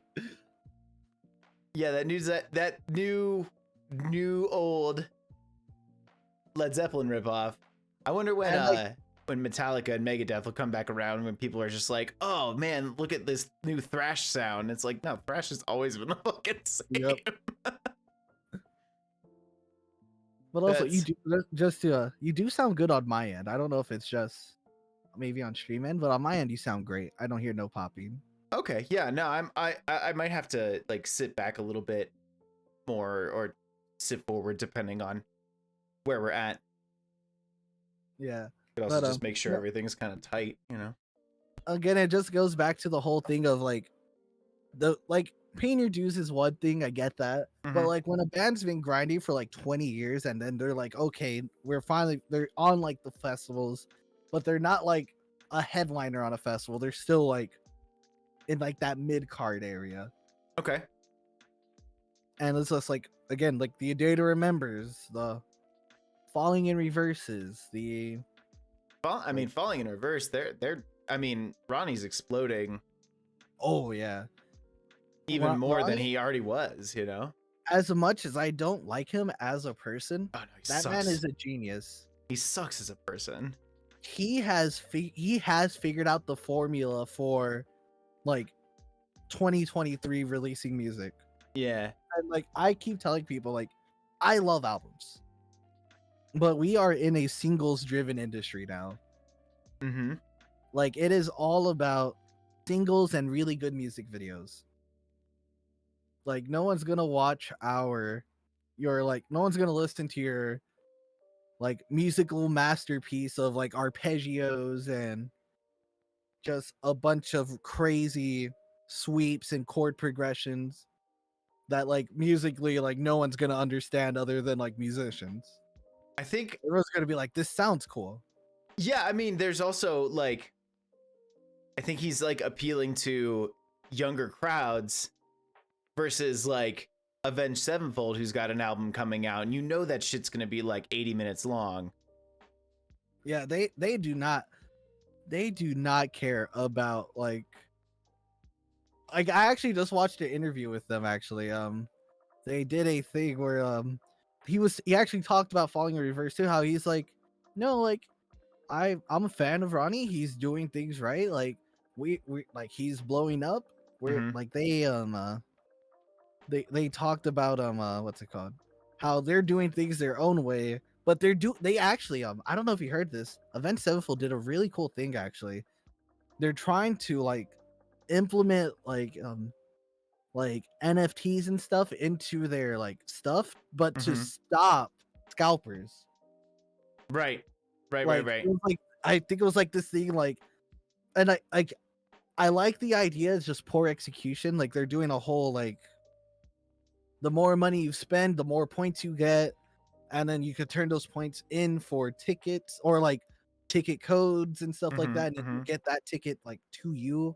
And like I love the idea. I love the concept of it. It's just poorly executed because like I never buy that much merch from bands. Only when I go out when I see them at shows. I'm not unless it's like something really, really sick, like, oh my god, they dropped this. Like, I gotta pick this up. But like Right. half the time, like I don't shop on bands' websites ever. I'm always like at tours picking stuff up. Yeah, I think they're like, I try and pay attention to like if there's something like super dope online, but generally I'm just like, I'll just grab it at whatever show I go to if I can, you know. Yeah, and it's like really cool because like they do a lot of they've been doing like some really cool stuff with their stuff, like with their new release. I think they did a thing where like people were like trying to search up like how like their website got hacked, but like if they found all the clues and stuff, it turned into like, oh, a surprise, we're releasing an album. Right. But it was like that adventure, and he was saying like they have like Avenged Sevenfold as like a Discord, and that like there was like they saw there was so many people in the Discord talking, just like oh, I found this out, and like this piece connects to this piece. And I was like, they were like it brought like a whole community together, and it was just, and I think that's like super cool that like they're using technology in that way. Mm-hmm. Because usually when people hear like NFTs and stuff and like tokens and stuff, they're like, no, I'm out. But like they're doing it in a smart way that's just not money for them to just take from their fans. Right. Yeah. Okay, this is just an adapter for my headphones. I like jiggling with it. I have an extra one just sitting at my desk at all times. I Just a realized fiddle as I toy. was holding it, it looked a little sus. It like I could see that. I could see that a I little was bit. like, I should clarify that. I was like, oh, that just looks like a. I was like, that's a 1/4 inch, whatever. Like, but Yeah, it was a 1/4 inch. It's a 1/4 inch to like a headphone jack. Mm-hmm. It was like only thing I can plug in my headphones to is like my computer. Right. So like I need a 1/4 inch for like everything else. And while you're just chilling out, you just fiddle with it. Here, Yeah. I'll put something in my hands while we're doing the same thing. I'll just put this like this. All right. So the idea I'm always fiddling with things in my head. Like my partner hates when we FaceTime because my phone has like this in the back of it. uh-huh. And when we're talking, I'm just like I'm trying not to play with it, but I catch myself going like this. And it Yeah. makes noise, and she's like, "What are you doing? It's so loud." Like, "Oh, I'm sorry," and I'll stop. And then like a few minutes later, I'm just like just spinning it around again. I'm like, I'm sorry, I can't help it. I just need something to fiddle with all the time. Mine spins too. It's like a little vinyl thing. Oh, that's cool. Yeah, like I've been like playing with this so much now since I got it because I'm like, oh, this is cool. And I like I have a little stand on it, so I'm just like Yeah. spinning it around, holding it in my hand. I think that they have to know when they're making those that that's exactly what they're going for. You know what I mean? I feel And like like you she got to know at a hates point. it because she's always like, "That's so loud. Can you please stop?" I'm like, I'm sorry, I can't help it. And then she'll be like, "Gib, you're doing it again." I'm like, I'm sorry. Sorry, I'm sorry. So what we've been going for about an hour and a half. How you feeling right now? Oh, I feel good. Good. Okay.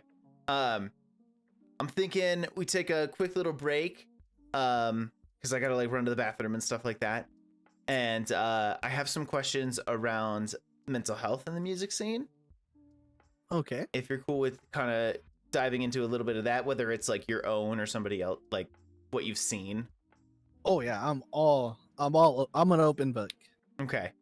Um, because I because I definitely want to dive into that a little bit because you've seen it, like you've seen bands fall apart.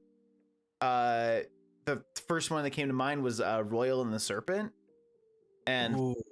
like the guy, the front man was like, I like touring is so hard on my mental health. I have to, and they like took like a 2-3 year hiatus because of it. Yeah, that's like, and that's like the reason why the vocalist of the Howard from Killswitch Engage left. Yep. It was like mental health and diabetes, I think. Well, yeah, he got diagnosed, and then on top of that, mental health stuff. Yeah. But they were in. He was in Portland with his new band, opening up for Trivium, and that's when Matt, the guy from Trivium, had to like fly back to Florida to like have his kid be born. Ooh. So Howard fucking filled in vocals for fucking Trivium, and I was like, I had to miss the show for whatever reason. I'm like, that would have been so fucking That cool. would have been so sick to see. I know. I was Because like, Howard is such an amazing vocalist. he's super talented. Super talented. Yeah, exactly, Bree. Like, yeah, Chester Bennington, huge thing. Absolutely. And that one crushed me. I was quick story before we take a break here. I was at work. I'm actually wearing a Linkin Park shirt right now. I was at work when my partner texted me about it. She's like, "Hey, are you like okay?" And I was like, "I'm working. Why? What's up?" She's like, "Hey, this happened." And I was just I had to like, I was in the middle of a group. I was running a group therapy, and I finished the group and I went and told my boss. I was like, I don't think I'm like okay right now. Like celebrity deaths like don't generally affect me too much. It's kind of like, wow, that sucks, but like that was like it was something that like hit me. That one hit. Like I like never really like I'm like, oh, that sucks. Like they were so talented, or like I loved them in this movie. Right. But like Chester's death hit me. Mm-hmm. And then recently another death, not in the music scene, but Jason David Frank, the original Green Ranger from Power Rangers, his death like hit me hard for some reason. Like I don't understand why. Like I love Power Rangers growing up, but like Sure. and like I just like was going through his old videos and stuff, and I was like, man, like if only he had someone to talk to. I feel like because I believe he killed himself, and I think it was just like he was recently going through a divorce, just a lot just piled up, but like like watching all his stuff, like he was so like appreciative of his fans and just like he loved his fan base so much, and it was just so cool to like I didn't get to meet him, but like I've seen videos of like meet and greets, and he's just like he'll sit there talk to everyone, and like I remember seeing him one time like he stopped somebody and asked for a photo because they were wearing such a cool costume, Right. and I just like that's just so like, and it's just so sad to me to see someone like that like genuinely like loving what he does, like same with like Chester, no, the singer of who died before Chester? It was Stone Temple Pilots singer? no, it was from Audio Slave. Audio. Chris Okay, Cornell. yeah. Chris Cornell. Yeah, there you go. There you go. I remember Chris Cornell. I couldn't remember what band he was in. Well, Audio Slave and Soundgarden and And Soundgarden. There you go. I knew it started with an S. Like I'm not Yeah. a very I'm not a fan of like that grunge sound. So like all the Really? bands of like like Stone Temple Pilots, no Soundgarden. There you go. well, the guy from Stone Temple Pilots is dead too. So Yeah. I was like, but no, like Chris Cornell's death like really affected Chester hard. I remember hearing about that. no, Chris died like literally a month or so before Chester did, Yeah. and apparently they were like super homies. So God, that was like his like best friend in like the music scene. yeah, and I think that was something big. And I'm with you too, Bree. Like Robin Williams was a big one for me too. That was a different one, but that definitely like hit me in a different way too. Yeah. That one sucked, but like I don't know what it was about Chester's death, but that hit me. I was like, damn. Yeah. Yeah, it was big. It was big. And I can definitely talk I can talk about my experience with it too. But we'll take that quick break here. Get back to some mental health and the music scene questions. As far as people in the chat, I thank you for being here. If you have questions, definitely throw them in the chat, and go ahead, and our mods are putting them down so that I can like ask them at the end. We also have a Q&A at the end where you can ask Gibby or me or both of us a question, whether it's like, hey, Trav and Gibby, what's your favorite Suicide Silence song or whatever, and I'll be like, it doesn't have to be related to anything that we've talked No about. pity for a coward, hands down. Answered that for you. Next. Next. But yes, thank you all for being here. We'll be right back. And I am going to run an ad while the break is happening, so just don't be like, we'll be back. Do you have priority over bits or donation questions? No. All questions are accepted. But I'd be careful with Kai. He is a bit of a troll in my chat. We have a Kai command for a reason. Noted.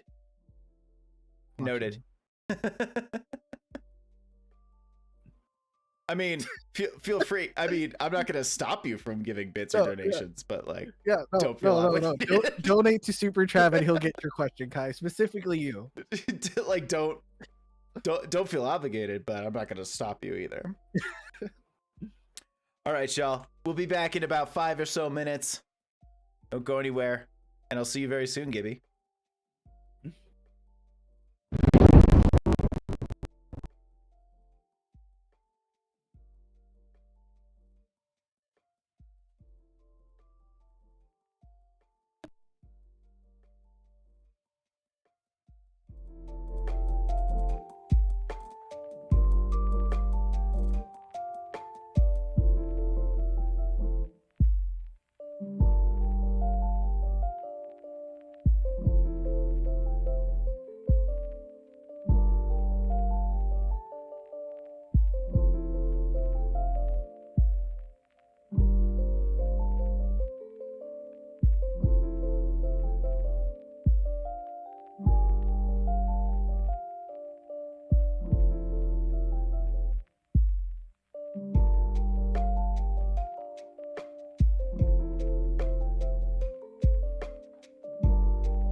Oh yeah.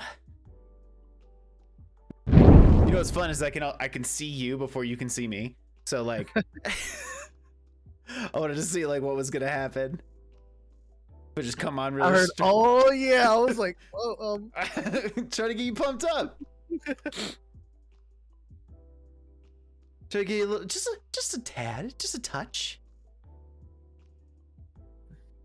I was not ready. I was like, oh, Here we go. Well, so something that I was thinking about was trying to connect music to mental health. Obviously, they're connected, right? oh yeah. You know, we have a fairly early on example of like the Doors, and then Nirvana, and like I'm not exactly sure if it's, you know, frontman exclusively related, but like do you think there's like some sort of like, do you think there's a connection there? Like, it's so crazy to think about because, like, Nirvana, for example, Mm-hmm. like forgive me, I'm not very familiar with all of like the information of like the Doors, so I'm just gonna use Nirvana as like the main example for That's this fine. one. It's so crazy because that was a lot of like, I feel like that was a variety of like mental health and drug abuse and For sure. like, and there's that theory that Courtney killed Kurt, and who knows if that's actually true. Yeah.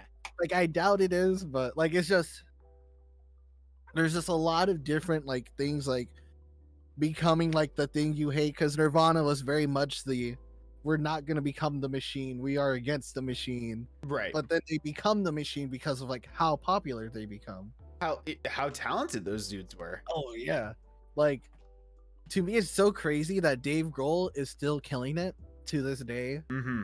He started off as their drummer, Yeah. and like is it like, I believe like with Kurt as an primary example, I believe that was like a mix of just drug abuse and Mm-hmm. mental health issues. I more so think more drug abuse than anything. Okay. But we know that drug abuse and mental health are also very comorbid. They're also connected, yes. Yeah. Like, addiction is a disease, and just Right. it's more of like, and like, granted, it can be like a mind over matter situation with that, but like once those withdrawals like kick in, like that's a tough thing to beat. And I applaud like anyone who's ever beaten like addiction. Yeah. There's definitely something that, you know, the rock and roll, the kind of that lifestyle was like really big in like the 70s and 80s, right? Like it was Sex, and rock and roll. Yeah. exactly, right? That's all it was. It was sex, drugs, rock and roll.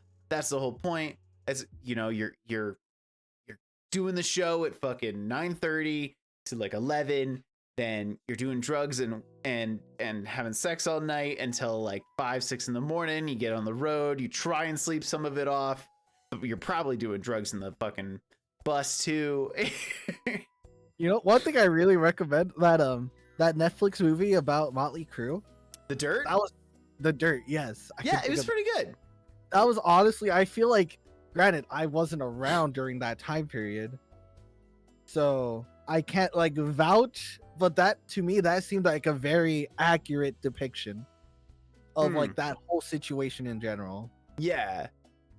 And I feel like, I mean, obviously it was for kind of like a movie that was like a little exaggerated, but it like the way that they like tell those stories now, they're like, no, that really happened. You know, like Vince Neil definitely involuntarily, but definitely killed that guy, you know, like Even like Straight Outta Compton, like that I imagine is a very accurate like movie about like NWA and the stuff they went through, especially because like fuck the police like got so popular, and like it's been really it's like really crazy experience to see some of that, right. like and like for example, like I know it's like out of like they like made it like a bigger deal than what it was, but like the scene where they're like, we're gonna arrest you if you play this song. And like they still played it anyways, and they made it look like it was a giant like riot with the police and everything, but it was like definitely way down. Like it was like that was like way played up for like the movie. Oh yeah, of course. They all did like get arrested for that. Oh yeah, but it was definitely, there was definitely a piece of that was like, all right, let's you know, let's make it like Woodstock, you know, like no. They got arrested, But it wasn't like a whole line of police and like them like just breaking through the crowd to get to them. Like they just met them backstage. Let's be honest. Yeah. Like they didn't like swarm the whole like stage and like had like that whole army out there like they made it seem like. Right. So when it comes to like, so there is something like inherently rebellious about doing music in general, at least in the scenes that you yourself are much more a part of, right? Yeah. It's the whole punk piece, right? What do you think is like rebellious about music in general? See, I think the rebellious side of it is that it's like it's not going with the system. It's not getting like that 9 to 5. Not like, I mean, sure, like don't get me wrong. I'm sure there are many talented musicians out there who have a degree, but they're just like a lot of the people I speak with, I like know they chose, I'm going to go all in on this. If it doesn't work, I'll figure out something later. Like that's Right. what I did. But like I dropped out of college because I was like, I don't want this degree. I want to go on tour. I want to have fun. I want to like live the life I dreamed of. Right. And so that life that you dreamed of was very like, I just want to go and play. Yeah, like growing up, Kiss was my favorite band. Like I had like all like I was lucky enough that like I'm lucky enough to have very supportive parents. Mm-hmm. Granted, like now like me and my dad don't like get along very well, but I can never say he never supported me. Like I will always be able to say, like I can always say like he supported my music. Like he never like told me like I can't do it. Like he never pushed it like out of my life. Mm-hmm. But like that's one thing I could always say positively about him. And like I'm lucky that like I had very supportive parents. That's awesome. And very infrequent in the music scene. You would be surprised. Like, but like most people, like they don't have like they like leave like as soon as they finish high school, they move out, they get a job, and they just grind out that job, just getting off and like going on tour or doing shows. Like even when I first started like touring more, I was working at Spencer's, and God, like they were like I always told like even nowadays, like when I get hired like at places, I've like before I started like doing like Lyft to just like, oh, I don't need to ask off, I could just go. Right. I always told them like, hey, when I ask for days off, I need them. Other than that, I will work hard. I will work overtime. I will come in on my days off if you ask me to. Mm-hmm. I just like when I ask off, I just need them. Work with my schedule. Please, that's all I ask. Right. And like Spencer's, I was super lucky with because they let me like there was a rule like I had to work once every 2 weeks. Or like I was like it was just like a corporate rule. Okay. But like they would like see like I had like a tour coming up or something, so they'd be like, okay, cool. You leave Sunday, or like you leave Monday night, so we'll schedule you Sunday, and then we'll schedule again that next like Sunday, like not that like the very last like Saturday of like the next 2 weeks after that. Okay. That So way like, I'm still when you that- were gone for like extended periods of time. Interesting. Yeah, so and they're like, we can make that work, and I was like, I would even like fly out because like I would be like, hey guys, I gotta fly home for this, and I just fly back.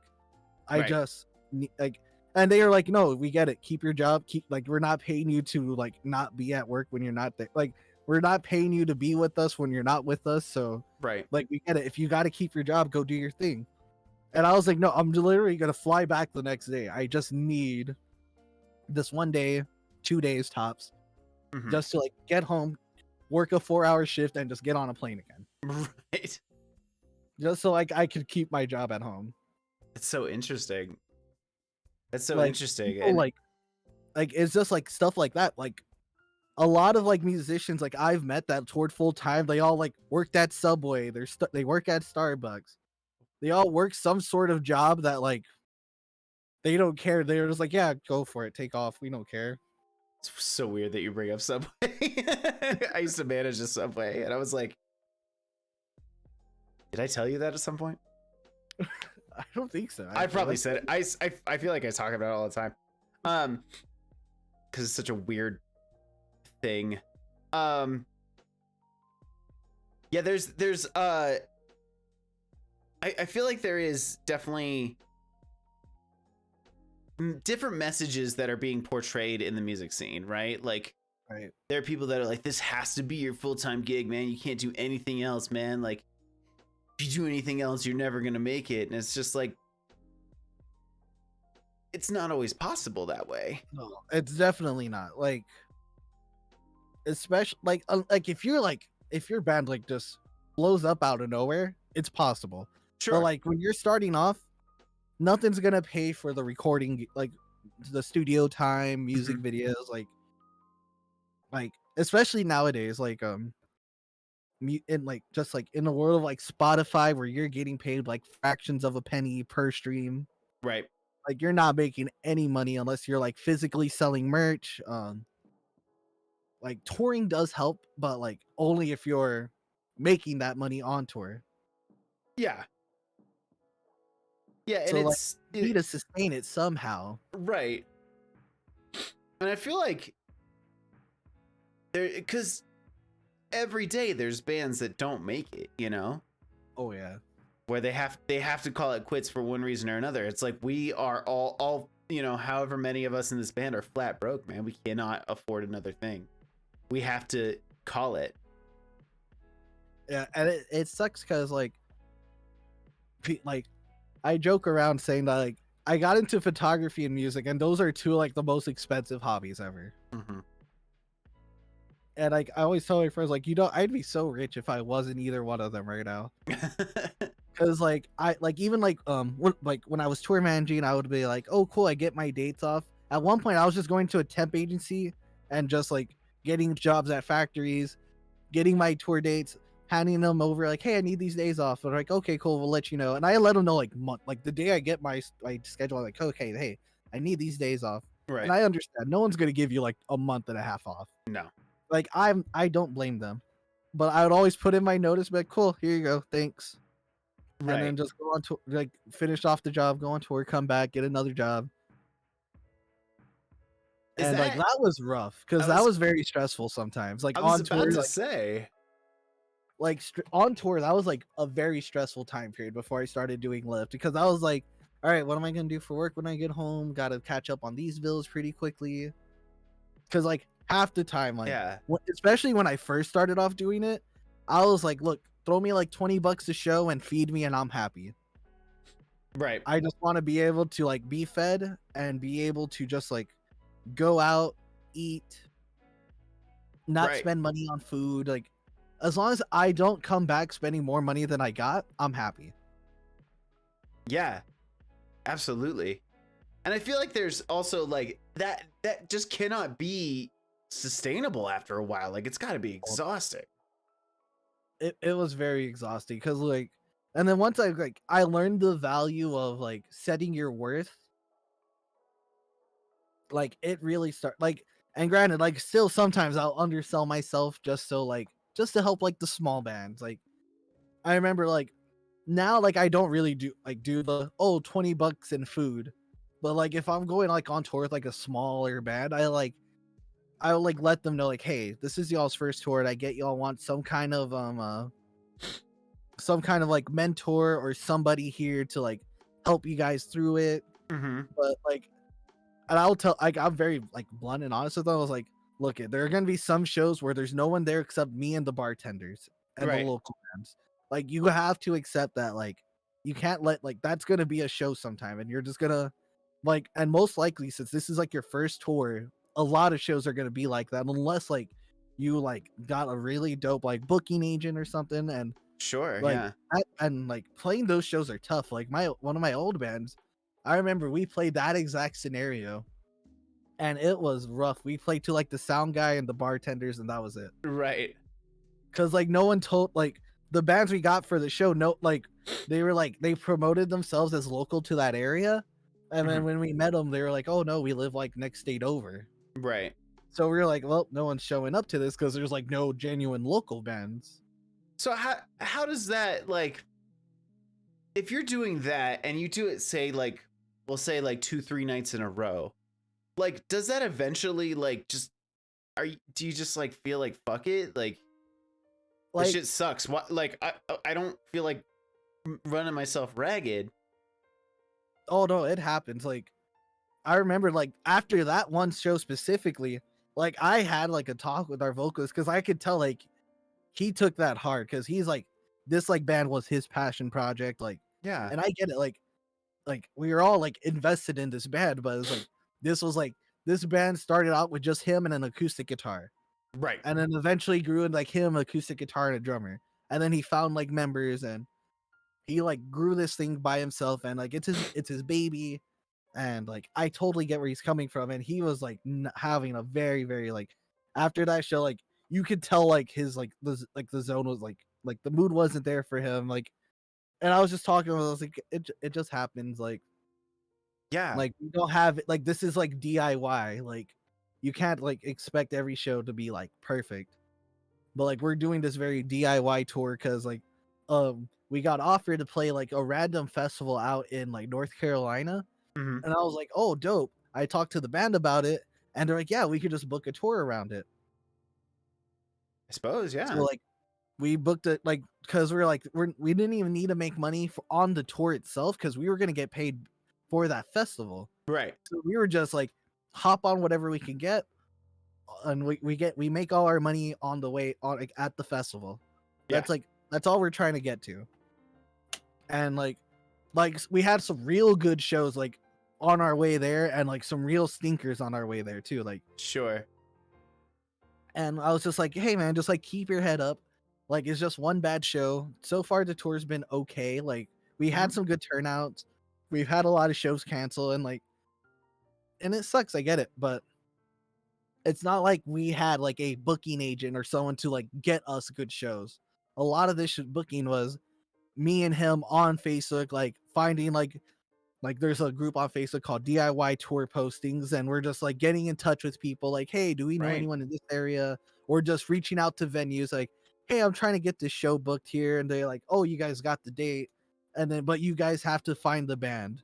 Hmm. The band's still open. So then we're on there trying to like find all the locals to get play, and sometimes like, from locals like we'll be like, oh yeah, like we're Alabama, like mobile Alabama pop punk, but they live like in a small town like 80 miles away Yeah. because that's the closest like big city to them. Yeah. Well, so that's so funny you mentioned that. I was just thinking about how uh it's like Trent Reznor, right? Nine Inch Nails. That Yeah. guy grew up uh in like the 50s, 60s, because dude's like almost 70 now. Like he grew up in the, yeah, he's super old now. That's Um crazy. uh but he grew up in my partner's town, which is this tiny fucking town on like the border of Pennsylvania, Ohio. But he claims Cleveland is his hometown. Yep. But she, And that's what like, you see a lot of bands do. my partner knows like the people who like grew up with him because they're still in that town. They're like, oh yeah, I used to cut Trent Reznor's hair or whatever. And then she's like, yeah, but he claims Cleveland. Like that's like a big, that's like the jump Yeah. for people. Like me, I live like in small town Wisconsin. If I was gonna claim a city, I'd probably put Milwaukee, Wisconsin, even though it's like 2 hours away from me, because that's like the closest like scene area. Sure. Like Madison, like I live closer to Madison, and the scene's starting to grow there. Okay. But all tours go to Milwaukee or like Green Bay, Okay. and Milwaukee's definitely closer out of the two. So I'm like, okay, if I was in a band right now here in Wisconsin, I would be like, all right, Milwaukee pop punk or like Milwaukee emo, whatever it would be. Sure. And it would be like that 2 hour drive there for the show. But that's just the closest like music scene to me. Right, because if you're like if you're saying like I'm from, you know, tiny town whatever, people are gonna be like, I don't know where that is, so I don't care. Yeah. Like, but there's like that there's familiarity that changes kind of like a perception. Right, like People know where the there's a fuck small Cleveland town called is. there's a small town called Rockford in Illinois, Mhm. but every band I know from Rockford claims Chicago. Yeah, Yeah, like if I you're were gonna say anywhere in Chicago, I would say I'm from Chicago. Yeah. Or if I'm But, anywhere like, in Illinois. Rockford is still like I say like an hour or so from Chicago. Right. So I'm like, yeah, no, I get it. Like I support that Yeah, but because I have to do that too sometimes. I would absolutely 100% say I was from Chicago. Any part of Illinois. I'm like, yeah, Chicago. I don't care if I have to drive 4 hours for that show. I'm Chicago. I'm Chicago. Of course I am. So when you went, I was gonna ask you specifically, Gibby, how you kind of handle like those, because you said the singer took it really hard, but how did you kind of handle playing empty rooms, man? Like I'm like I guess to me, I kind of expected empty rooms for like most of the tour because like I said, like I always tell bands like expect like the worst because it's your first tour. This Right. was like our first time in like whatever city it was in. I don't even remember exactly what city. Mm-hmm. But it was like I don't ever expect like people to come out to these shows unless like I like because I always look at like our Spotify because like Spotify for artists has like a whole like your demographic like oh like 20% of your listeners are in this city. Was it? Yeah, I don't. Obviously, I don't do the Spotify for artists thing, so that's actually really cool. Like it breaks down like your demographic or like you have 20 listeners in Wisconsin, you have 90 listeners in like Los Angeles. Like it'll break down like even like it'll break down like if you're in a small town, it'll still say like that small town. Like it's so cool. Mm-hmm. Yeah, and that's that. I feel like that's got to be like really helpful for like independent artists Oh yeah. to Like be when like you're booking around a tour and stuff. just to be like, oh, where do I go? Like, I have a whole huge like group of people in, I don't know, fucking Jacksonville for some reason. Yep. So we should head down to Florida and try and like make our rounds around that kind of Florida, Georgia, you know, hit some Atlanta or Alabama spots too, you know? And like I said, like I didn't expect much of the tour because it was like booked by us. Like some DIY tours, great. Like they've been, but they also been touring for years and like booking their own shows. Like it was our first tour. I was not really expecting much, and it like sure it is like defeating to be like, wow, we could not get one single person here. Mm-hmm. But like it's just sometimes that's just the way the cookie crumbles. You gotta like because all my mind on that whole tour was on okay, we just got to get to North Carolina. Right. This whole tour is going to be worth it. It's going to be fun. And once we got there, it was like a whole different vibe. We're like, yeah, we played out like a great set and we made a lot of really cool friends and connections that and we ended up playing with like down the line when they were like rolling through San Antonio or Yeah. and it just like worked out like really well for us. Yeah. So you're very accepting of kind of like what touring can be. Yeah, because like I've like seen it all. Like I've like I said, like I've been booking bands, so like I've seen like I do my best to get like good shows like for bands. Right. And like I like hear stories. I'm like, oh yeah, no, like I'm like a pretty realistic person, I feel like. Okay. Like I know I know I know my draw, like I know what I can and can't bring. Like Okay. like sometimes like I overestimate myself, but like it's nothing crazy. But like some of these shows I looked at, I was like, yeah, no, like these might be empty shows. And like I'm just like pretty accepting in general about it. Like I know what to expect for the most part because Yeah. I've toured like before that tour. Like that was that band's first tour. Mm-hmm. But like I've had some pretty rough tour experiences before that to where I was like, yeah, no, like this happens. What's like, what do you think is like the lowest of low that you've hit? Lowest of As lows. far as like when it comes to like that scene and touring and stuff like that. Oh, lowest of lows that I've personally hit like in the music scene while touring. Yeah. Um,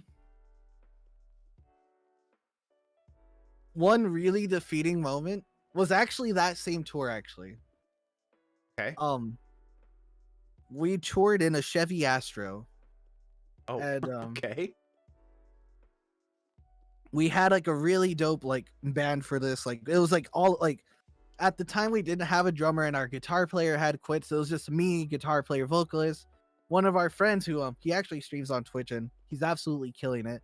I remember when we were starting that tour, he was like, "Yeah, I'm gonna start doing Twitch sometime soon." And he was just talking about. I was like, "Oh, dude, that sounds really dope." And now he's like a partner on Twitch, and it's like so cool to see like because I remember like first COVID, I was like saw him announce like I saw him post about Twitch. I was like, oh hey, I'm on Twitch now. I might as well go check this out. Yeah. And I was like, this is like so cool. And like that's how I got into doing Rocksmith because he's a Rocksmith streamer. Oh, dope. Right on.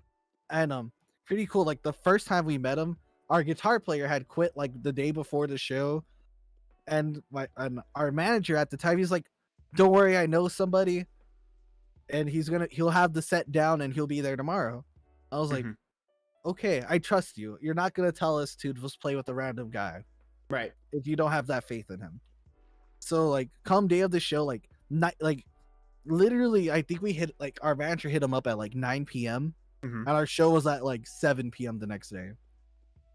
And like he said, like he left the house party, learned the set, came home. He asked a couple questions. He was like, hey, like when we got there, he's like, hey, I couldn't figure out this chord. I was like, oh, we play it like this, but that's basically the same chord. He was like, okay, cool. I just wanted to make sure. And Gotcha. like crushed it, learned that set like less than 24 hours. I always think is praised for that. So like when our guitar player quit before the tour, we invited him on the tour. And then there was this drummer we met who was like really cool. And of course, like when we decided to go on tour, a hurricane was coming through. So like a lot of shows canceled in between. And the drummer was Right. like, hey, I'm local to Houston. I can get us like some back-to-back shows here in Houston so we can still play. I Mhm. was like, yeah, that would be great because we were using the tour as like a practice set. So like everyone was like perfect for that. Right. And that drummer decided like after like I think what happened was we played our tour kickoff show at our hometown, popped off. One of the best shows we've ever played. Like to this day, I'm like, yeah, that was like one of the best shows. That's awesome. And he was like, I think he saw how hyped that show was and was Yeah. expecting that to be everything. Oh, And then so like like, first show after like we left like his hometown mhm. was like wasn't bad. It wasn't a flop. It wasn't no one was there. Right. But there was maybe like 10, 15 people, which I wasn't like surprised about. But I think like after that, he was like, hey guys, I think I'm just gonna like leave the tour. Like my wife, like I mean, he kind of implied that he just like didn't feel comfortable leaving home. But I think what happened was just he got comfortable being home like those like 3 days and then realized we were all stuck in that Chevy Astro Mhm. together. And like we couldn't get a U-Haul trailer because like there was something wrong with the wiring, so like it didn't like the blinkers didn't work on one side, so they didn't let us take the trailer. So we Right. stuffed everything in there. So it was like Goodness. all of us and that, and it was rough. Yeah. And like after he quit, I was like, oh, there's more space now, but he couldn't take his drum set with him. So we were lugging around a drum set just for it to not be played.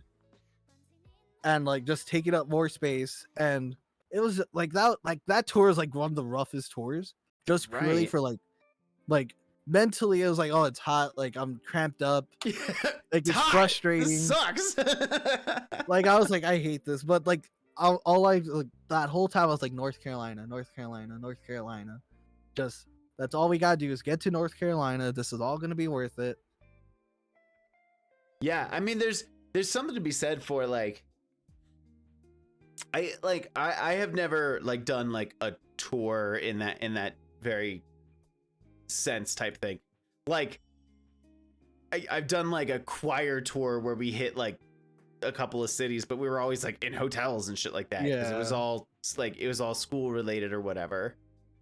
So like fucking, you know, big fucking deal. It's like, yeah, I gotta be on a bus for a while and then sing and then go chill in the hotel and play drinking games and pretend that we're not drinking, you know, like. But the idea of like, you know, you're like, you come from like this almost tour manager perspective too of like what a fucking logistical nightmare that already was. Yep. Between But like canceled shows, a fucking literal force of nature with a hurricane. Yeah, like I already knew. Like as soon as that hurricane hit, I was like, "Oh no, this is gonna be a bad time." Right. And but like I said, like it was just like that was like a pretty low. Like a lot of people were like, and I get it. We're cramped in the car. Like AC isn't the best, especially when like there's 7 of us. No, I think let me see. Emily, Robert, me, Colt, Rolando, Caleb. 6 of us, sorry, and a drum set.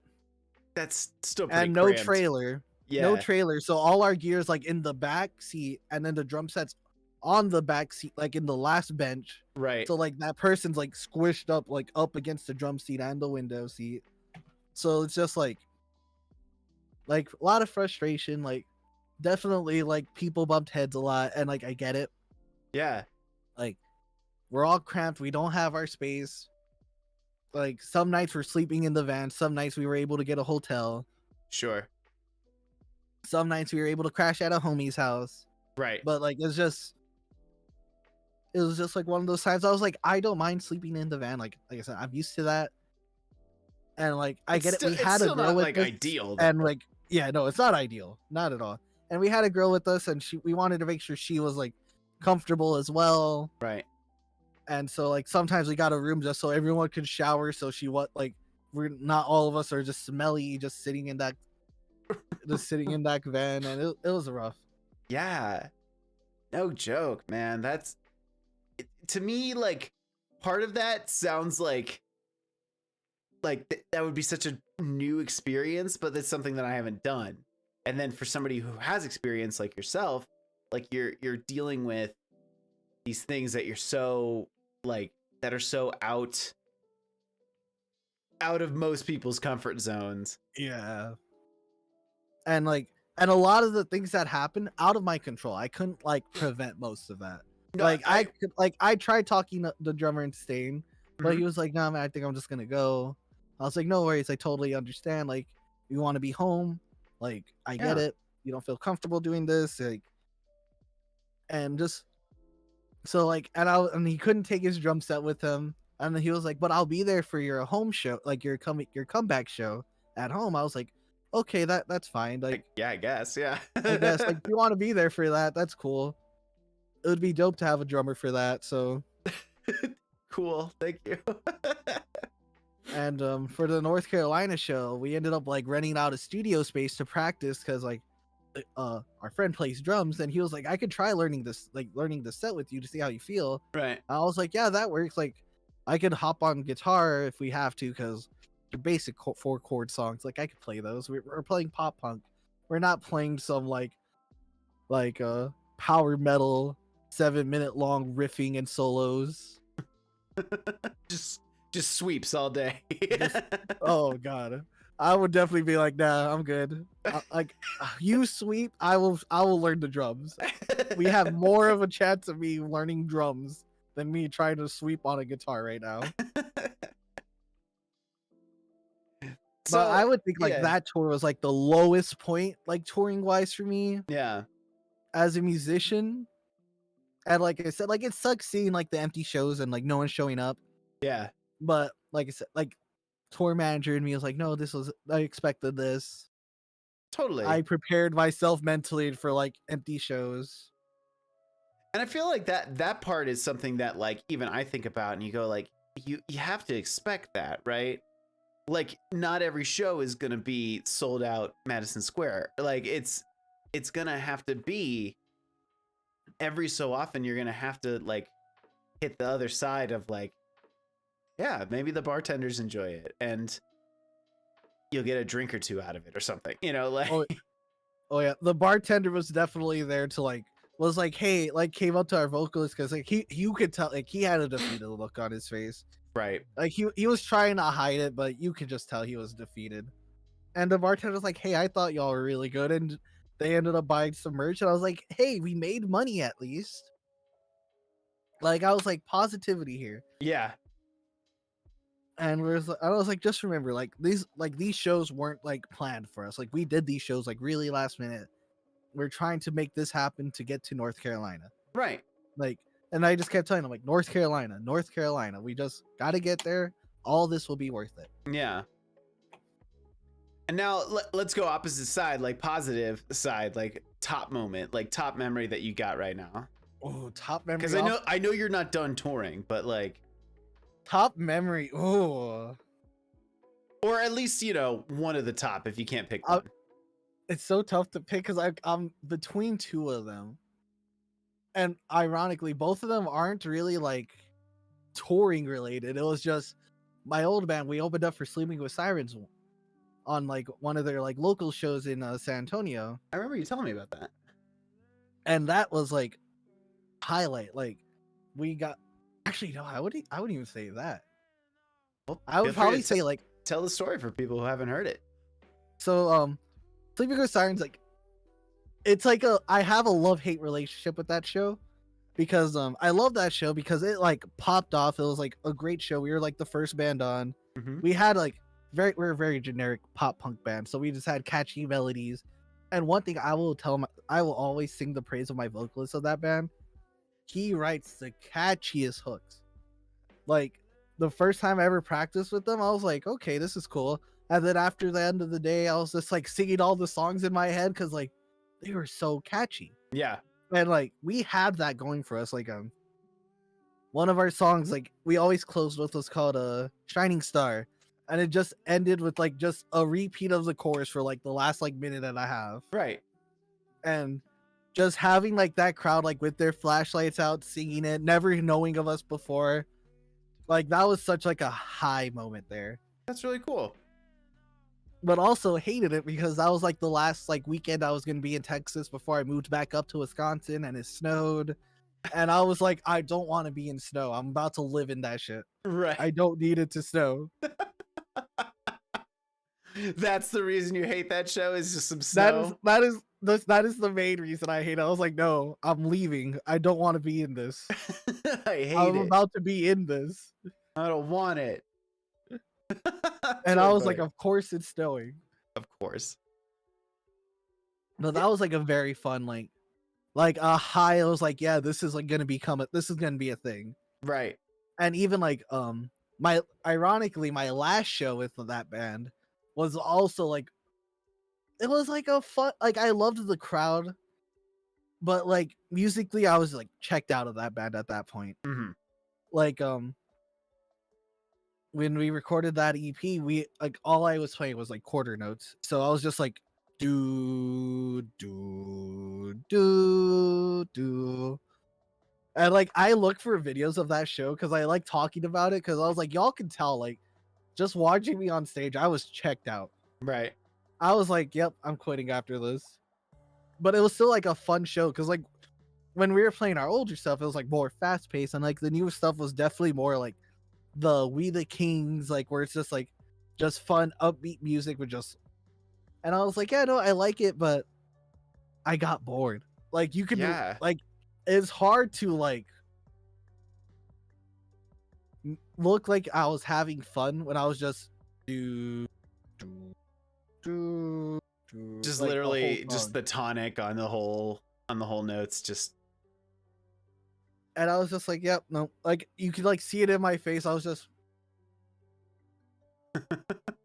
like, I was walking around, but like stone faced bored. And I was like, and I watched it back. I was like, did I really look that bored? Yeah. And I was like, damn, I thought I did a good job hiding it, but I guess not. Like, no, I definitely just like stared at myself and looked like crap.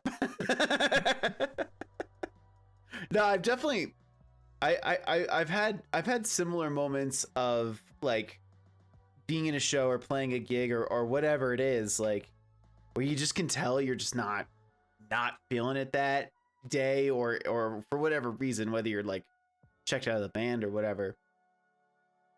But I could just I can remember times of being just like, man, I'm just sick of doing this. And even with like my current band, like or not my current band, but my most recent band, I looked bored, but like I wasn't bored because like it was a little more intricate stuff, so I was more like Concentrating. focused. Yeah. And like I look back at some like photos of me playing, I was like, why did no one tell me I looked bored? Like, because like I'm having fun, but I'm like I'm actually paying attention to what I'm playing. Right. I'm not just like, oh, just continuously strumming like one note, then just sliding to the next note in that same rhythm, Right. then going up to the next one. I was just like do, like just actually like playing like a riff rather than just bass notes the whole time. Right, just the Or tonic. core notes. Yeah, tonics. There we go. I was like, God damn it, I knew the word. I got you. Thank you. I got you, piano player, man. So like, and like I looked, I was like, I immediately saw the photos. I was like, guys, you know, like I genuinely enjoy playing music with y'all. I don't know why I look so bored in this. Is that just your Like, concentration face? Is just like I guess so, because I'm just like, you're just thinking so hard. and like I was just like, and I saw photos, and it's funny because like I talked to my partner about it after show. I was like, I look so bored. She was like, yeah, you did. I was like, I didn't mean to. I was just focused. Yeah. And like, don't get me wrong, like the songs aren't fast paced. Like I definitely like did not like move around a lot, but there were just very intricate parts where I was just like, okay, I'm doing good. I got this. Well, yeah, you want to make sure that you're like hitting everything right. And I was just like, it was just like one of those things where I'm like, I really need to work on like my facial stuff. Sure. That makes sense. Because like I'm always like I just always look disinterested in everything, but it's just I'm just listening or like I'm just focused on something. Right. No, I think have you seen that I think it's actually a College Humor thing, but it's like Mark Hoppus is like leading like a seminar on basses. Have you seen that? Yep, I've seen that. Where he's just like, guys, you're playing music. What are you talking to your drummer for? And he's like, man, I haven't talked to my drummer at a show in a long time. I haven't talked to Travis in months. Yeah, that one gets me. It's pretty funny too, because like they're all starting, and he's like, "Hey, stop flicking." It's a bunch of guys just like. I love like that was like one of my favorite videos for the longest time because it's so true. Yeah, they you know they know their source material. Yeah, and it's funny because I think about that. I'm like, I talk to my drummer a lot when I'm on stage. Like when I'm like having fun, I'm just like they're like just like yelling something random at him, and I just go back to whatever I was doing. I've seen like TikTok videos about that where like it's like a breakdown or something, and the singer will like come up to like the drummer or whatever and just be like, I've been loving those TikToks where they just and he's just like saying some random fact to him Yeah. or like repeating some meme. Yeah. Oh yeah. Like that's usually me. Like when I'm having fun on stage, like you could genuinely tell because I'm like running around like I'm in someone's ear, and like I'm just like robot penis or something. I just like walk to the other side. Yeah. And everyone's just like, what are you talking about half the time? I'm like, I don't know. Whatever comes to mind, I just like blurt into their ears half the time. It is the stream of consciousness that's just coming through me. Through the music. Basically, like with like one of my first bands, like I was in like a metalcore band, and like I would just like I was having so much fun, and just you could tell actually this tooth right here got chipped from a guitar. Ouch.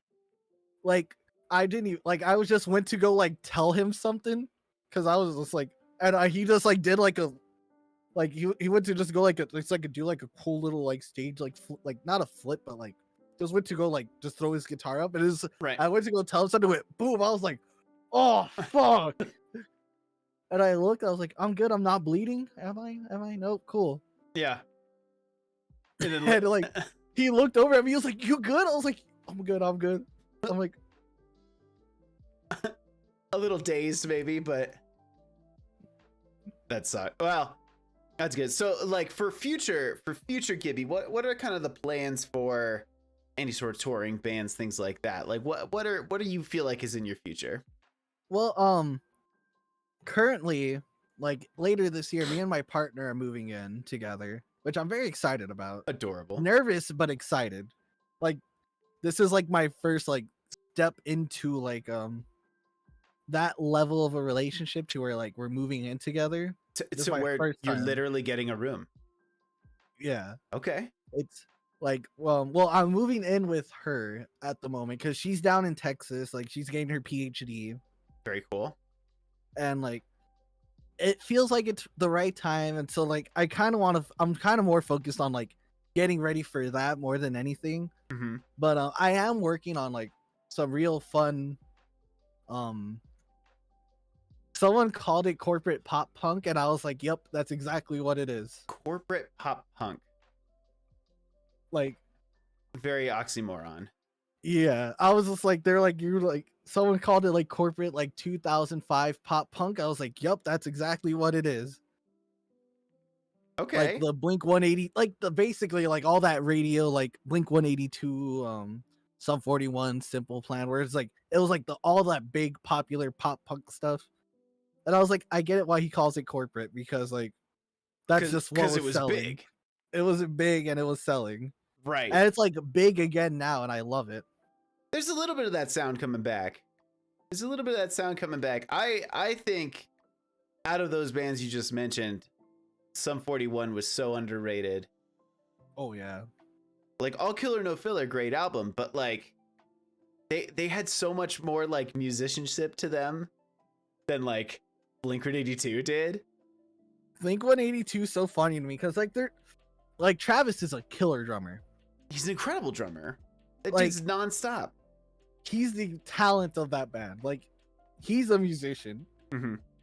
Like Mark and Tom, they just write like funny. They just write fun riffs, and just like make dick jokes on stage. Yeah. Well, I mean, And like it works. It sells, and I love it. yeah. It works very well. Even when I saw Blink-182 without Tom, it was still a fun show and they killed it. I wish I would have seen him without Tom. I love Matt Skiba. I was a big Alkaline Trio fan growing up. Yeah? And then like it hurt. Like I was like, damn, I don't like the new Blink stuff. Like it wasn't great, but watching him like play like watching YouTube videos of him playing like all like the older stuff, I was like, oh, he fits perfectly with this band. Oh yeah, he filled in totally fine, and he didn't like have much to do with like any of the writing. So like, because it was like almost all Mark, if I recall. I think so. So like, And then another band that was like I was very excited for, from first to last, got back with Sonny Moore, aka Skrillex. I saw that. Mm-hmm. And growing up, that was like one of my lyrical idols was Sonny Moore.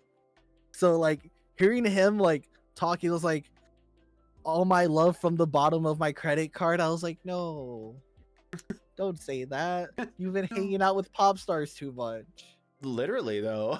And like I get it. Like that's all he's been around. And I was like, it just hurts to hear like my lyrical idol write something like that. You know, he made like, he's like, what is even first to last money at this point? When Yeah, you can tell he was doing that for fun. Like he doesn't need to do it. He wanted to go back and have fun. yeah, well, you know, you go back to your roots a little bit. Go back to your roots a little bit instead of just playing sold out stadiums or whatever. Gosh, it must be so hard. Couldn't be me. That's too much stress. Take me, like, who needs sold out stadiums? Put me back in club shows where I'm not making any money. there is something to be said for both. Like I love like those quick interviews. Like I don't remember who it was. It was some YouTube channel that was like, 60 seconds. We're gonna ask you as many questions as possible, and they'd be like clubs or stadiums, and they were like, it depends. Club shows are more fun. Like I genuinely feel like if I were to pick one, my ideal show would be a club show with no barrier playing in a hardcore band. Just everybody spit all over each other. Hell yeah. Spit on each other, climbing up stage, kicking my ass and jumping off stage. Just give me all of it. That's not corporate pop punk. That's not corporate pop punk at all. That's too hardcore. I'm a big, like, it's so funny because like I always tell people like it's dangerous for me to listen to like hardcore stuff because like at the time I was very dedicated to my old band. For sure. And I was like, I'm gonna quit and start a hardcore band because like hardcore is like so like deep in my roots. Is that first? Is that like First Love? Yes, First Love is like metalcore, hardcore. And then like pop punk came up and I was like, oh, this is fun. This is like, it was fun, refreshing. Yeah. And it's like, I just get to jump around, run across stage. Hell yeah. I wasn't just like, they're just like whole time, just like headbanging around. I was like actually like just jumping, having fun, just like messing around with friends. I was like, man, this is refreshing. This is like what music should be. Right. And, like I fell in love with like playing pop punk, but occasionally like I'll go on this kick of just like listening to metalcore, hardcore, and just like listening to like some Stick to Your Guns, The Ghost Inside. Even now lately, Turnstile's like new stuff has been so good. I haven't listened to Turnstile's new stuff. I do know that who are they with? They're like touring with somebody right now. I know they just recently got announced for Rolling Loud Fest, which I would love to talk about those logistics. Because like I want to meet their booking agent. Yeah. Because like for people who don't know, Rolling Loud's like a big rap festival. Right. And they're like, if you look at the flyer, they're like on this like it's like the big headliners and then like they're on that line right under them. And they're the only like hardcore band. Like they're the only band on that whole tour, on that whole festival. Well, like Knocked Loose just played Coachella. Yeah, which is crazy. Like hardcore is becoming sort of mainstream and I love it. Do you think and like that TikTok has something to do with that? I honestly think so. Like we all have our problems with TikTok. Don't get me wrong. Oh sure. Like I genuinely think TikTok has done more good for the music scene than bad. I would agree. Like we're able to like reach a broader audience. Mm-hmm. Like heck, there's even a clip of Billie Eilish just jamming out. Like when they're like arf arf, you just see her. Yeah, no, she's into it. Like, and just from that clip alone, people are gonna be like, "Oh, Billie Eilish likes this. I'm gonna go listen to this," and that just grows. And even if that's like, they'd get a taste of it and they're like, "No thanks," right?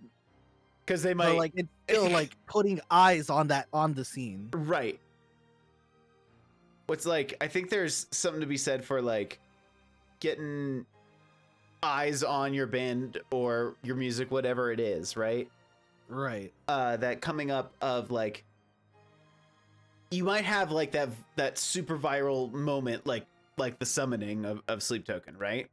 Right. And don't get me wrong, if it's like, it's just like goth mommies galore, and I'm all about it. But like, that world of like, if you just get eyes on it, somebody might not like it, but like, who, I can't remember who it was, but it was like somebody was like, a hate view is still a view, or like a hate listen is still a listen. Yeah, it's like all those people that like go out and buy like, oh, what band was it? I don't remember what band it was, but I remember like in the 90s, like people were like protesting the band, so they were buying their CDs just to burn them. Oh yeah. And I was like, yeah, no, do that. Yeah, just please. give the band money. That's all you're doing. Yeah. That's when you see that all the time still. Like it's just performative outrage, but it's you see that you see it with like the what was it, the Bud Light. Oh yeah. People are throwing away the Bud Light. It's like they don't care. They don't care. You already bought it. You already bought it. They don't care. They don't care. You could have dumped it out in the sink and they wouldn't care. You could have drank it all and they don't care. You already bought it. That's Yeah. all that matters to them. Yeah, they got your money already. They don't care. Like, I don't drink beer ever. Like, I'm not a beer person. Like, if someone buys me a beer, I'll be like, oh, thanks. And I'll like sip on it all day. Right. Like, it will take me like a solid like 30-40 minutes to finish a beer just because I'm like, I'm not a beer guy myself. How do people drink this? I'm the same way. When it comes to beer specifically, I'm the same way. Yeah. And like, I'm not gonna be rude and be like, nah, I don't drink beer. I'll like, if my friends are buying me a drink, I'll be like, oh, thanks. I'll sip on it, sip on it, sip on it. Right. And eventually I'm done. I'm like, okay, I'm gonna buy you guys something now because I want something good. Yeah, give me that rum and coke, please. But like, after seeing like all the Bud Light stuff, I was like, I'd go buy Bud Light now just because. Just to piss off a redneck somewhere. Exactly. Especially in like the town I live in. Wisco. Yep, small town Wisco is like redneck central. I can't remember the name of the town that I have some friends that are from. Very much a college town in Wisco, and I cannot think of the name of the city. Madison? I don't think it's Madison. Stevens Point? No. Appleton, Lacrosse? Lacrosse. There we go. I was like, those are like the big college cities. Yeah, Lacrosse is it. College town. I got some friends that came from Lacrosse, and they tell me about the types of bars that exist in Lacrosse. Oh, I believe it. They're like, yeah, well, you could go there, but if you're a dude with long hair, you might get beat up. Yep. It's not that you couldn't go there, but I don't recommend.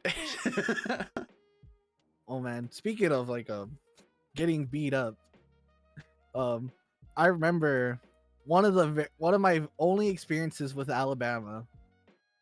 A band I was with, our van like we were having some issues, so we pulled over on the highway to like take a look, just to be like, okay, what's going on here? Yeah. And a truck stopped by, and it was like an older gentleman. He was like, "You boys need some help?"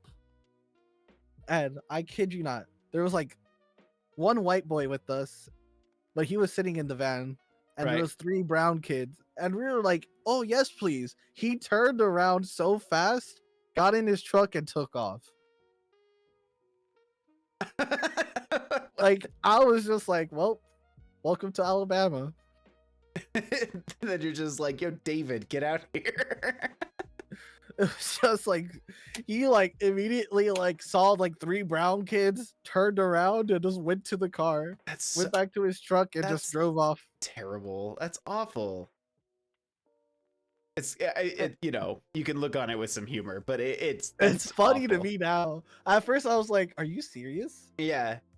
And I opened up the door. I was like, Chris, next time someone comes ask for help, you're talking to them. Yeah, you get out here. He was like, why? I was like, did you not see that? And he was like, no, what happened? I was like, I'm pretty sure this guy was racist, saw 3 brown kids, and said, nah, I ain't getting jumped or mugged today, and just like took off. That's unreal. I wish I was making that up. Oh my god. That's just terrible. Like, you don't want to hear about that, you know? I mean, I'm glad that like nothing bad happened to y'all, but Yeah, no, luckily we were able to like call AAA, and they like told us somewhere, and the guy was like, oh no, this is an easy fix. It only cost us like $500. And we were out that same day. all right, Back fair on the enough. road. Yeah, not terrible. I was like, cool. We didn't get like stranded anywhere. True. Yeah. That's like a nightmare scenario That is always my biggest fear, is like someone getting sick in the during tour, right. and like we have to leave them behind, right. and like fly them home or fly them back to us because like they got hospitalized, but we still have to finish these dates. Right. And like that's like my biggest fear, is like having to leave someone behind. Mm-hmm. Vehicle like stop, like, and we have to pay like thousands to get it fixed. Right. And like most musicians don't have thousands to fix their car. Generally, no. I'm just like, yeah, no, like it's rough out there sometimes. Like those are like my two biggest fears for touring. Sickness and stranded. And not even like sickness, it's just like severe sickness where like right. they have to just like we have to like take them to the hospital. They most likely don't have insurance. True. And we're just like, oh, okay, we got this. We'll figure it out, I guess. Yeah. Yeah, it definitely sounds like nightmare scenarios for sure. For sure. One kind of last question as far as like the pieces that we've talked about so far, and then we can do more Q&A stuff from the audience. So the people out there who want to ask a question, I have a couple questions that we wrote down that are either for both of us or just for you, Gibbs. Okay. When you think of how mental health has kind of interwoven itself into the scene, I think there are lots of people that think of that as a really good thing, and I'm with them. Like, you see, like tents at festivals where it's like, better help or whatever, Oh yeah. and I think that's awesome. Or like the what is it? To Write Love in Our Arms. Yep. You know, Actually, this is kind of like a good little transition for me to plug that little event we got going on next month. do it. Cause we're raising money for Hope for the Day. Yeah. And like I'm like super into that because like I've discovered them at music festivals. Yeah. Like they're like always like a vendor at like every major music festival I've gone to. Mm-hmm. And I actually like last year, Unsigned Pop Punk, we were a vendor for a festival, and they were a tent right next to ours. That's awesome. So like I just got to talk to everyone there, and I was like, wow, these guys are like really cool, and like just like seeing all their merch and stuff, and like that's how like when I came up with the idea of like I wanted to do something, I was like, I really want to work with Hope for the Day. Hell yeah. And like super stoked that like the dude was like, oh yeah, I remember you guys, because I was like, like I've like been at a festival with y'all before and y'all seemed really cool, and like I strongly believe in your message, like I'm a fan of your guys' stuff, like I genuinely have a lot of trust in you guys to not be like a shitty organization. They have a coffee shop in Chicago that's like a nonprofit coffee shop called Sip for Hope. Oh, And like love that. like all their proceeds like go to like the charity and like every other stuff. Right. And it's just like super cool. Like whenever I'm in Chicago and I have time, I Mhm. always try to make it a priority to stop there. Right. So No, like I that's just like wonderful. love that organization. Yeah. I was gonna give you a chance to plug it anyway, but that's fine. That was just like that just worked out. I was like, hey, we're talking about like music festival stuff really quick and like in the scene. Yeah. Yeah. What if any has music has impacted has kind of impacted your view on mental health? Not necessarily your own mental health, because we know kind of where that all comes from. Hold on, let me see if I can move my mic out of the way. Okay. So this says No Hope, Mm-hmm. and this is like a the name of an album from one of my favorite bands of all time, like top 5 album for me, The Color Morale. They were very one of those bands that were like, I understand, like the first time like I heard that album, Mm-hmm. I was like, wow, this album was written for me, like someone who understands me, they're talk like I hate the term like this band saved my life, because like I'm like I get like the whole point of it, like it's not like and I always say like the music helped you. I wouldn't say it saved your life. Like the music gave you that courage to go out and do something. Like the music didn't force you to do it. Like that Okay, I music hear didn't ya. call Yeah. and help. And like but like that band has been like, I don't know where I'd be today if it wasn't for like me discovering that album. For sure. Yeah. And like that was like one of the first times where I was like, wow, like it's like this is like important, like mental health is like a thing there. And there was like, and even then, like there's other charities, like the singer of August Burns Red has uh heart support, Hmm. and that's just like a whole like mental health community based, like they have like the wall, they have like like groups discussions and stuff like on their websites.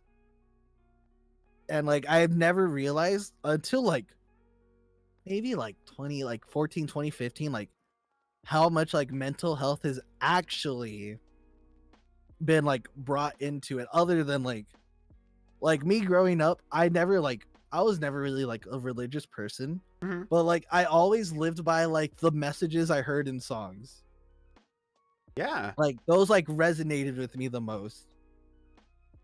Like that resonated with me like way more than like going to church or just like conversations with people. Hmm. Like growing up, I just always was like, no, like music helped me, like shaped me to be like the better person that I am today, and like very grateful for that. Right. And sometimes that like has a negative effect too, because like I listen to a lot of sad shit. Sure. Like, and I feel like some days it just like I'm just listening to it, and I'll just start crying. I'll be like, damn, this song's like really hitting today for some reason. There are days it hits, and you're like, I listened to this song yesterday and I was fine. What the hell, you know? Like my partner, I say she gives me a hard time, but one of my favorite bands is Hot Mulligan. Hmm. And like we seen them twice together. At both times, like she has seen me like cry my eyes out to them live. That's amazing. And she like it's funny because like I have a Snapchat of me like recording like one of the songs, and she like you can hear her in the background. She's like, "Are you crying?" And like I like to tell her, "Wow, you're just being a bully, blah blah blah. Like you're just like," and she's like, "No, I'm not." I was like, because the way it sounded on the video, she's like, it sounds like she's like, "Are you crying?" Pussy. You pussy. No, that'd be so rude. No, but like in all seriousness, like I'm so lucky to have my partner. She's like, this is probably like the most like healthiest and supportive relationship like I've ever been in, Hmm. and like very thankful for her. That's awesome. Yeah, it's like, I definitely can relate.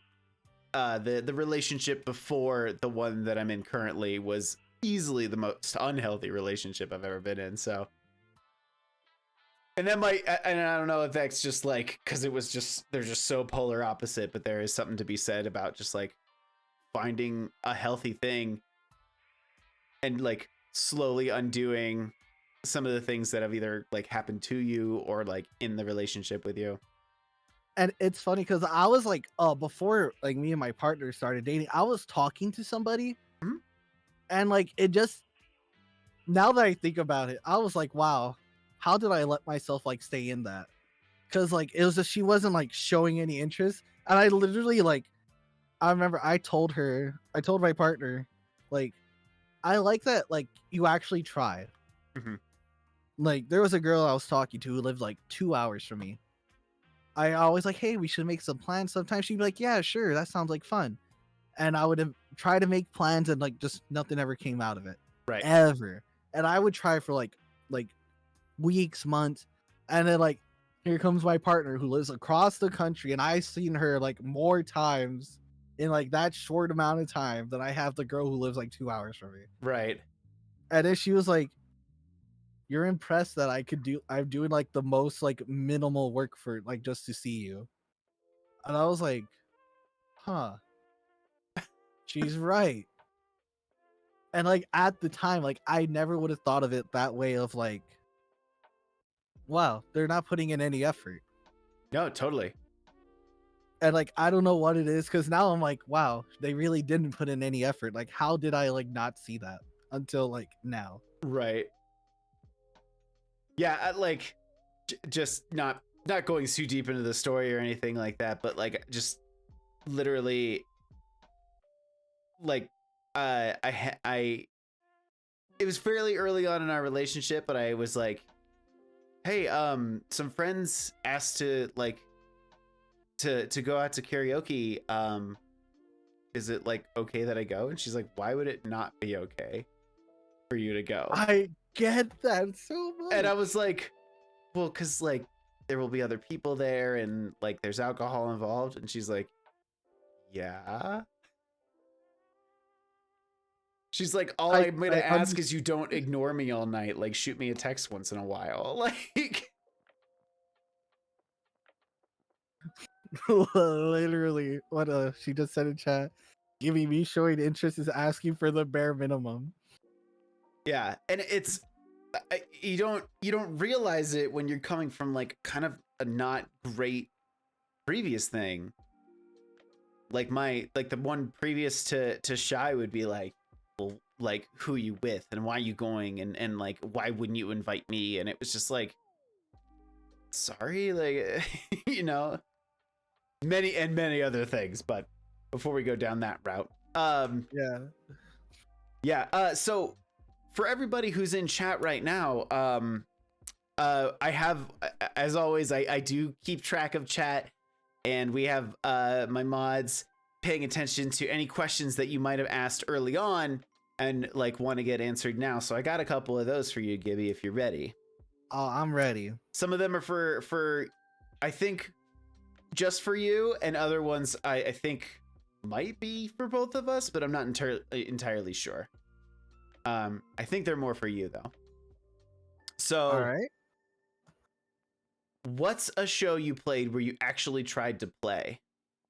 Right, I actually tried to play. Oh my god. That's so hard because I feel like it was like it would be early on in like me playing with that band where I'm like, okay, I'm actually like trying like make sure I don't mess up. But after a while, it just becomes a muscle memory. Yes. Like where I'm like I'm just like I don't like I'm not thinking about it anymore. I'm just like playing and just like messing around on stage more than anything. But I would say it'd be like early on in like the band's process of me like playing shows with the band where I'm like focused. I'm like, okay, I'm playing this. Mm-hmm. Like I'm doing this right. Unless they mean like what like a show I'm trying to get my band on to play. Because if it's that, there's like quite a bit of show. Like anytime there's like a band that I listen to and they're like coming in town, first thing I do is like, hey, I text the band like, hey, I message the band chat like, hey, I'm gonna try to get us on this show. Okay, cool, bye. Like don't even tell them. I'm just like I'm telling them I'm trying to get us on this show. I'm not even asking. And I'm like, they're like, yeah, do your thing. We trust you. Yeah. And like I'll be messaging like I instantly like get in the promoters DMs. I'm like, hey, I saw this band's coming in. Postcards would be more than happy to play this show. Like you've worked with us before, you know like how well we draw, like we do good with our pre-sales. Yeah. Which pre-sales, oh my god. That's like a whole nother topic I could go on for hours about. There's like things we didn't touch on. I was like, I'm glad we haven't, like backtracking and pre-sales, because I could just go on tangents for like hours about that. I'm sure you could. But backtracks, man, fuck. But I'm like, we already talked about Ronnie Radke. We already talked about it. That was the one time I agreed with Ronnie Radke, I feel like. Where I was like, yeah, no, backtracks are important nowadays. But well, God, he puts strings and stuff into his songs. What, like, he's not gonna bring a fucking orchestra with him everywhere. They're for real. But then people are like, how dare you? How dare you have a laptop? Yeah, fuck you.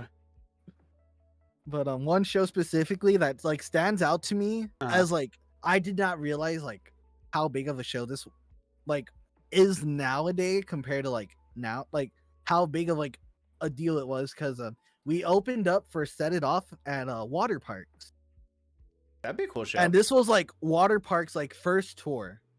Oh, cool. So like they had just like, from what I know, like they're Houston based. So like, and like a friend of ours that like he plays piano. We were like, he was in town and he was like, hey, we want like, you want to come play with the show with us? Because like he's a good friend. We loved him. We wanted him to come out and play with us. Yeah. And he was like, yeah, because we had this idea, like that song, Shining Star. We have like an acoustic version of it, like we play live. Sometimes we'll play like a piano version of it. Sure. Like we like to mix it up.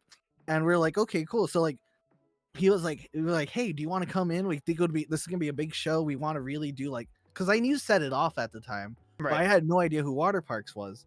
But he knew them because his old band, I'd played shows with them before, and he actually like had recently played like a battle of the bands with them, and like the Madden brothers from Good Charlotte were Mhm. gonna manage like whoever they liked the most out of them, Cool. and it ended up being Water Parks.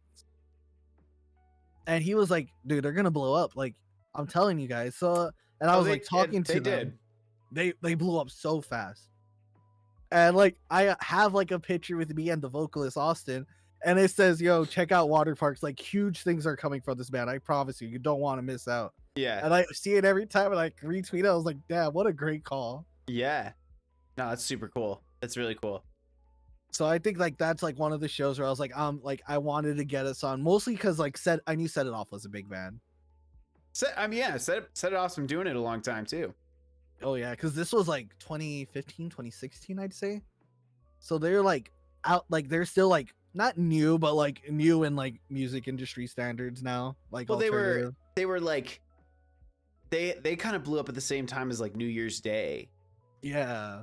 and now New Year's Day is kind of like, but like I think Set It And Off Set It Off, is still they going just pretty well. they're still going pretty strong. They just put out an album like a few months ago, if I recall correctly. So Yeah, I think they're actually touring for it right now too. And it's funny because I know their merch manager. hell yeah. Like I had no idea I knew him until like I was like, we went to go see them with like Simple Plan and Sum 41. Hmm.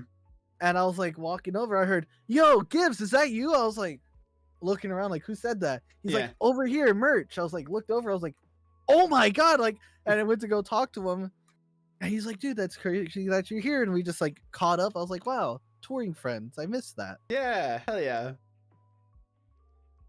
Super Gibby, ever played Shirley Acres? Shirley Acres. I can't say I have because I have no idea what that is off the top of my head. Well, then I'm gonna go ahead and say no. I Yeah, think this question is meant for you. This next one here. Are you cultivating a scene that is considered evolving? with unsigned pop punk, I like to think like we are. I don't want to say cultivating. I want to say we're being a platform more than Okay. anything. Like our we have like our unsigned pop punk playlist. We have like three or I think like 3,300 follows on it. Mhm. So like we update that every 2 weeks with like 50 new bands. And Nice. like those bands, like we see like growing off of that. Like recently, we had an artist called Taylor Acorn that was on it, and Mhm. I love Taylor. She's so talented. Like, and she's now like going on a bunch of tours, and it's crazy because she told us like she had reached out to us. So it was like said something along the lines of like when she was on the playlist was around the time she was pitching to get on tours. Hmm. And like music industry, it's all about numbers. Yes. They don't care about the music, they care about your numbers. And like that playlist gets a lot of like listeners. Right. And like so like if you're on that playlist and you're getting listeners, your number's gonna jump up drastically. Yeah, for sure. So like that was like able to get her on that tour because her Spotify numbers were great. And like I don't like to say that because I feel like we're taking credit for it because like it's definitely not just us. Right. But like she was like, yeah, no, like when I was around that time, I was on that playlist, my numbers jumped up enough to where like I felt comfortable pitching some stuff. Yeah. And I was like, that was super cool that like now she's like going like I think she's like overseas on a tour right now, if I'm not mistaken. Okay. So she's like it's not like cultivating, not creating something, but you are lifting something. You are Yeah, like we're spotlighting it. We're like trying to like help like everyone grow. right. That's really cool. That's really cool. So like cultivating is like a weird word to phrase it as. More like we're like I always tell people like we're the platform I wish I had like when I first started doing like music. Mm-hmm. Yeah. How do you develop your message And I'm not sure if that was related to something else. I feel like that was a music question. I remember seeing that pop up in chat. Yeah, but I'm not entirely sure what we were talking about at the time. I'm gonna assume it was music stuff. Well, no shit, but like, come on, Gibbs. Fair. I deserve that one. Honestly, I'll be honest. Most of my music I write is just "Boo hoo, you broke my heart." Wah wah wah. I'm like one of those whiny cry boys, sad boys. That's a good, I would say, like 70% of music. So That is fair, yeah. but Especially sometimes it's boo hoo, you broke my heart. Sometimes it's fuck you, you broke my heart. Yep. Sometimes it's you broke my heart, let's dance. You know, like it I love like those like what your favorite pop punk band says about you and your ex. It's like you so cry over her every day. You're over her, but you still say fuck you all the time. right. No, I can get down with some sad boy stuff every so often. Like I tell Shy, like if I'm like on like a 2 or 3 day bender of like the 1975, like check in with me. Like Love the 1970s. I do too, but like it definitely puts me in like a sad place. Yeah, I jokingly tell my partner all the time. I was like, I need you to break up with me at some point. Like, I need you to just ruin me so I have material. Like, I need this. Yeah, like it was how after Max Bemis from Say Anything like got married and had kids, and everyone was like, well, now you're not sad anymore, so I don't want to listen to your music. It's so funny because like one of my favorite Say Anything songs is Every Man Has a Molly. I was like, this is just my goal to write this song every time. Mm-hmm. I just need that. You want them to break up with you for the content? Yes, I need to be in that headspace. Like, I can't be fake. I can't be writing sad songs while being in a healthy relationship. That's literally the thing that like Fall Out Boy was saying. They're like, we can't write about our teen angst anymore. We're in our 40s. You know? Like, I jokingly tell her that all the time. She's like, no, you're stuck with me. Our drummer owns a coffee shop in Vancouver, Washington. Give you a break. Anything for the content, exactly. Always. Like, we can get back together. I just, I just need you to like devastate me so I can lock myself up in a room and write like a triple album. I remember I actually made a tweet before this relationship, but like a couple years before, because I was single for a strong while. Yeah. And I was like, next girl that breaks up with me is getting a double album about them. I promise you. This is a threat. Listen, I'm not saying, but I'm saying, just be prepared. Gibby, what's your superpower? That was from Bree. I remember that one. I was trying to think about that. Crush me emotionally for a week. I need ideas. Yeah. Exactly. I was trying to think all that. I was like, what? Babe, just tell me I'm not gonna make it. My superpower. You know what?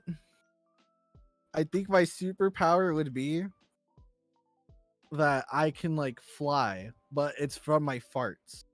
Okay. So like when I need to get away from a situation, I just let it rip and I'm gone. Right. And like I could also use it as like a deadly weapon, like against the bad guy, like just run up on their face and just like take off. Right. But, very like, very Wario. Oh yeah. Yeah. I was gonna say your superpower is like playing bass and being okay with it. Oh man, you know what? That's a superpower on its own too. Being a bassist. And being okay with it. Exactly. I have met many bassists that are just because they are like, we need one. That's actually how I started playing bass. I went on tour with the guy who was like, yeah, I just need a bass player. I was like, cool. I bought a bass, learned his songs, and then went on tour.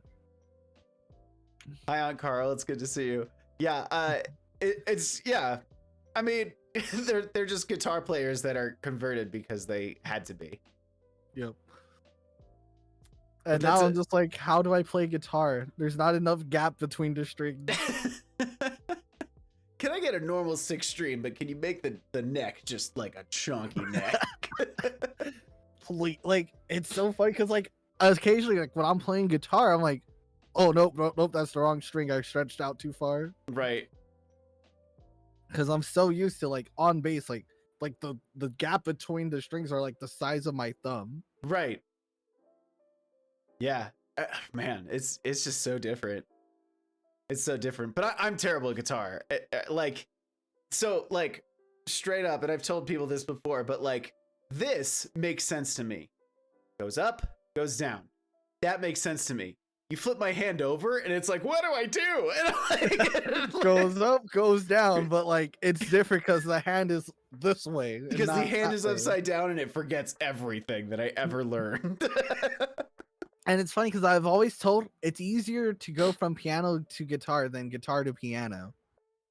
And I'm like, that doesn't seem like right. Not for me, but maybe for people who are really, you know, who are just those people who can just teach themselves any instrument type of thing. That is actually completely fair. Because like I try piano, I'm like, my right hand's just used to like do. It's not used to like. Now see, that's not hard to me, right? Like that part makes way more sense. But you flip my hand over and it's just like, what do you mean, you know?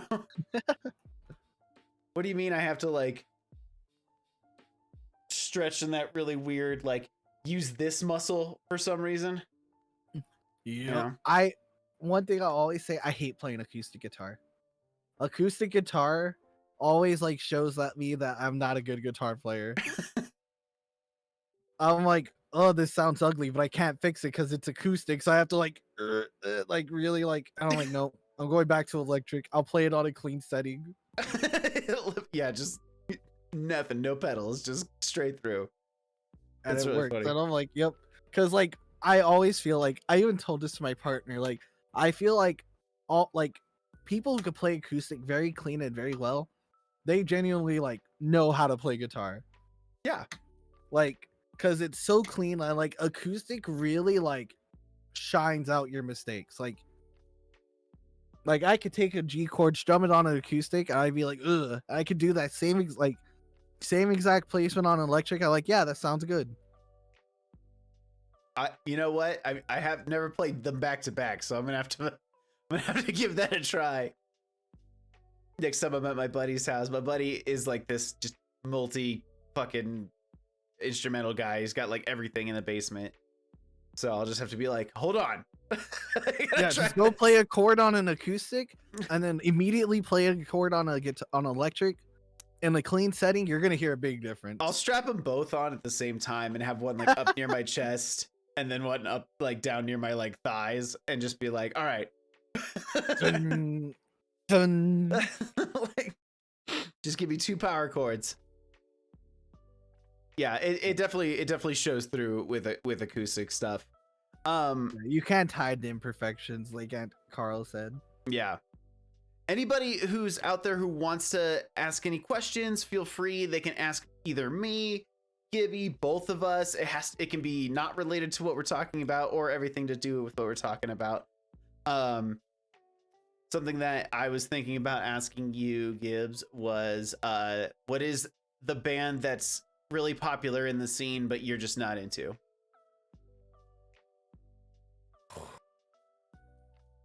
Wait, hold on. Into because I don't like them as people, or into because I'm not a fan of the music? Music. Like Okay. Because people are separate from the music a good chunk of the time, but Okay, because I was about to like go off on a whole tangent about oh my god, I fucking hate that band. I can't even remember their name right now. come on. I have it in mind and then like I Prevail. There we go. I Prevail, really? I will spill the tea on this band. I like have no NDA signed with them. Fuck this band. Is it because they're like dick bags, or you don't like the music, or both? I I feel like they're very generic music. Like I don't like they're good and I get it. Like I get the appeal of them. Oh, it's heavy Imagine Dragons. Oh yeah, exactly. But I had like a personal bad experience with like the pretty one of the band, which I assume is the singer, I don't where know. I was like, please punch me so I can like send this out to like AP magazine and get my band big. Like I was ready. Like I'm petty, like I said before. Yeah. And like I was like ready for him to like, cause he got in my face because this was like 2013, I want to say 2014. That was like when they were like starting. Yeah, like they had just got, which is funny because now they're touring with Pierce the Veil again. Yeah, they're big now. Yeah. I mean, And they're huge now. Let's be real. when this happened, they were touring, they were opening for Pierce the Veil. And they like my old, like it was like an off date, so they like a lot of like opening bands, like if they have a day off on tour, they'll like find a city on the way to go play their own headliner at. Right. And they happened to do this in Milwaukee. And my old metal band at the time, like we were popping off. Like I'm so sad this band broke up. Like I felt like we had it. Like Mhm. we've gone on like, I say tour, which this is also a fun story I could bring up later. But we've gone on tour like a tour. We got on like 5 dates as local support, so we called it, we were on tour with them because we just reached out to every local state we've played in. Right. And we're like, hey, we saw this tour coming in, can we like hop on it? And the promoter's like, yeah, no, you're good. Like we trust you. You bring in people. You're more than welcome to hop on the show. Hell yeah. Because like we've had good relations with promoters. Like we were very professional. We knew how to bring people in. Mhm. Half the time, like we just hit up homies to like road trip with us, so we'd have a draw when we get there, Right. just to make us look better. Of course. And so we were like popping off. Like we were like one of the biggest bands in Milwaukee at the time, like locally, anyways. Not like obviously like there's a lot of bands from like the Wisconsin area that made it big. Mhm. So I'm not comparing us to them, but like we're definitely one of the bigger local bands, and we had a deal worked out with the promoter there. Like, hey, if we bring like at this point we're like, hey, if we don't bring in like 50 people, don't pay us.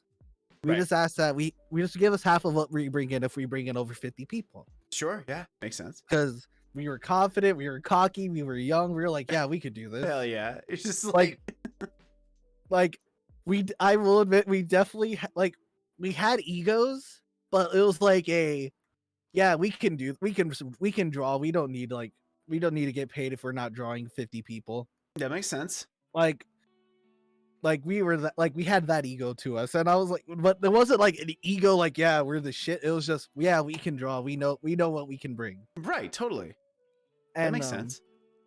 he was like, we were like direct support for I Prevail. We were like the band right before them. Mm-hmm. And like we had pre-sale tickets and everything, and we were pushing them. Like this is probably one of the best draws we've ever had, because Mhm. we were like, hey, I Prevail's like big. They're touring with Pierce the Veil right now. Like they're gonna remember, like, hey, remember that band from Wisconsin that brought like all those people? We should bring them out with us. Right. Like we were like doing like we were grinding like those pre-sales. Like we sold out like 3 batches, and we just kept like hitting up the promoter for more.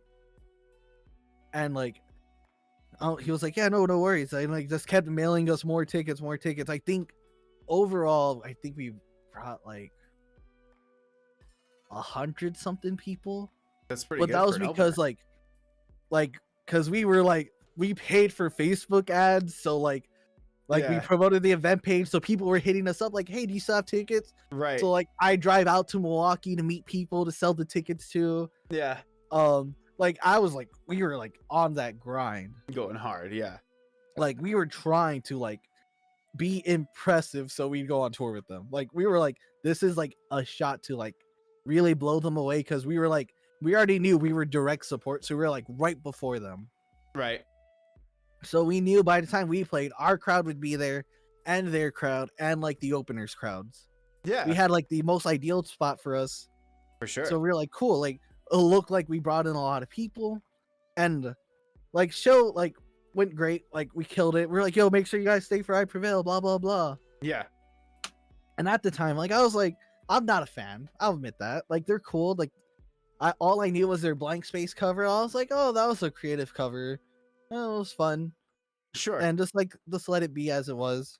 And then like their set played, we were like on side stage, like jamming out to them, like be like notice us kind of thing. Like we were definitely trying to Yeah, stay in their vision at all we're times. supporting you. Yeah. Yeah.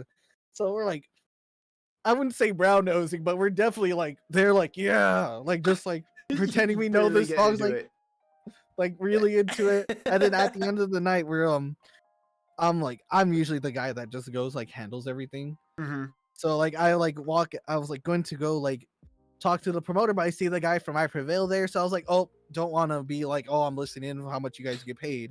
So like I Right. like stood back, and once he like was like, oh, thank you. And I like walked up. I was like, oh, hey, just here for our cut. And he was like, yeah, no, like looked up like, oh yeah, here's your payment. And we ended up making more than them. Oh shit. And he overheard that. And he came back. He was like, I'm sorry, I think I'm like, did they get paid more than us? And like I totally get it. Like we're local support. Right. They're touring. And I was like, I didn't want to say anything because I was like, oh, hi. No, I'm trying to be on his good side. I'm just here. He's here collecting my payment. And he kind of started like getting a little bit of an attitude towards like the promoter. Right. And I was like, hey man, like I try to step in there because like the promoter's a good guy. Like I love him. Like I know he would never intentionally try to screw over bands. Because he was like very against us being like, if we don't bring in 50 people, don't pay us. Because he was like, no, I want to pay you guys. He's like, oh, we're like, no, we insist. Yeah, absolutely. And like, so like, obviously he's like, and I've just known him for like a few years. So I was like, yeah, no, he's like really cool. And like while all this was happening, like I was like, hey man, like I don't mean like butt in here. Like I was trying to be very polite, professional. I was like, me and them, like we have this deal worked out. We've had this deal worked out for a few like months now that if we don't bring in 50 people, we don't get paid, but we get half of what we bring in if we bring in more. Right. And he like brushed me off and he was like, yeah, whatever. No, like no shitty local band should get paid like more than like the touring act. And I was like, shitty local band? Yeah. And like I didn't get in his face, but I was like, hey man, like that's not cool. First off, secondly, look at how many people we brought for this show. Right. Like, and like I like showed him like the tallies and like he had like this like the tickets like separated by band because they're all color coordinated. Right. So like the red tickets are from this band, blue tickets are from this band, blah blah blah. Yeah. And he was just like, I was just like, no man, like we worked our asses off, like we got so many people here for your set, I'm sorry that your guarantee was like lower than what we ended up getting paid out. Like this is just a deal we had worked out. Yeah, y'all just hustled. And he just like, I don't remember exactly, he made some like weird remark to me, and I was like, look man, you can't blame us because people came to see our original music rather than your shitty Taylor Swift cover. Like I was done at that point. I was like, fuck this man. Like petty. Like comes all back around to me being petty. And he was like, what the fuck did you say? Like try to get in my face. I was like, hit me, please. Yeah. I will go hit up AP Magazine tonight. Please hit me. Tonight. I will use this publicity. And he just like backed off and like walked away. Said, we're never fucking working with this guy again. And I was like, his loss, not yours. Yeah. And I was begging for him to hit me. I was literally like, fingers crossed. I was like, oh, I could like snitch on his ass. I'll get put on AP Magazine. All that publicity. Out, dude, yeah. And like, also like, this is just me speculating. Mm-hmm. Cause something pre-sales and like first week streams are very important. Right. Or like first week sales like are very important in the music scene. And this might just be because I had a bad experience with the band and I have like a very low opinion of them now. Sure, makes sense. But like one tour, their trailer caught on fire. Mm-hmm. And like all their gear was in it. And like understandably, I was like, oh shit, that sucks. Yeah, it's a couple But $1,000 worth of stuff. Yeah. but what they did was so sus to me, because like, and I get what, like, I honestly, like, they were like, oh guys, no, don't send us money, we don't want your money, just go pre-order our new album. Mhm. And now they've blown up like crazy ever since those, because like those, all their pre-orders sold out, and like and obviously if your pre-orders are selling out, that means you're gonna get on bigger tours, bigger shows, bigger festivals. Your touring is gonna look way different than it was before those like pre-orders sold out. Right. So like I said, this might just me being petty and thinking of having such a low opinion of the band, but I honestly think they set their trailer on fire, and that like they have insurance on all that. Oh shit. Okay. Like that is my theory, because they understand it that like, hey, our pre-orders aren't doing great. Let's set our trailer on fire and just ask fans to pre-order the album. Like Ooh. I don't know if it's true. I can't say that it's true or not. That is a speculation, but I get it. Streamer too. Insurance fraud. Insurance fraud. Oh, what band were you in at the time? This was 2012. The band was called Watch the Skyline Burn, which is a sick ass name. Like I love that name. Carl also asked, what band in the scene that you are into but didn't expect to be into? They're not in the scene in general, but Carly Rae Jepsen. Big, yeah, she's talented. Like I was like, it's funny because the drummer in my old band was like, bro, have you listened to the new Carly Rae Jepsen album? I was like, you mean the Call Me Maybe Girl? Yeah. He's like, bro, no, listen to this. Yeah, no, way better music than that song.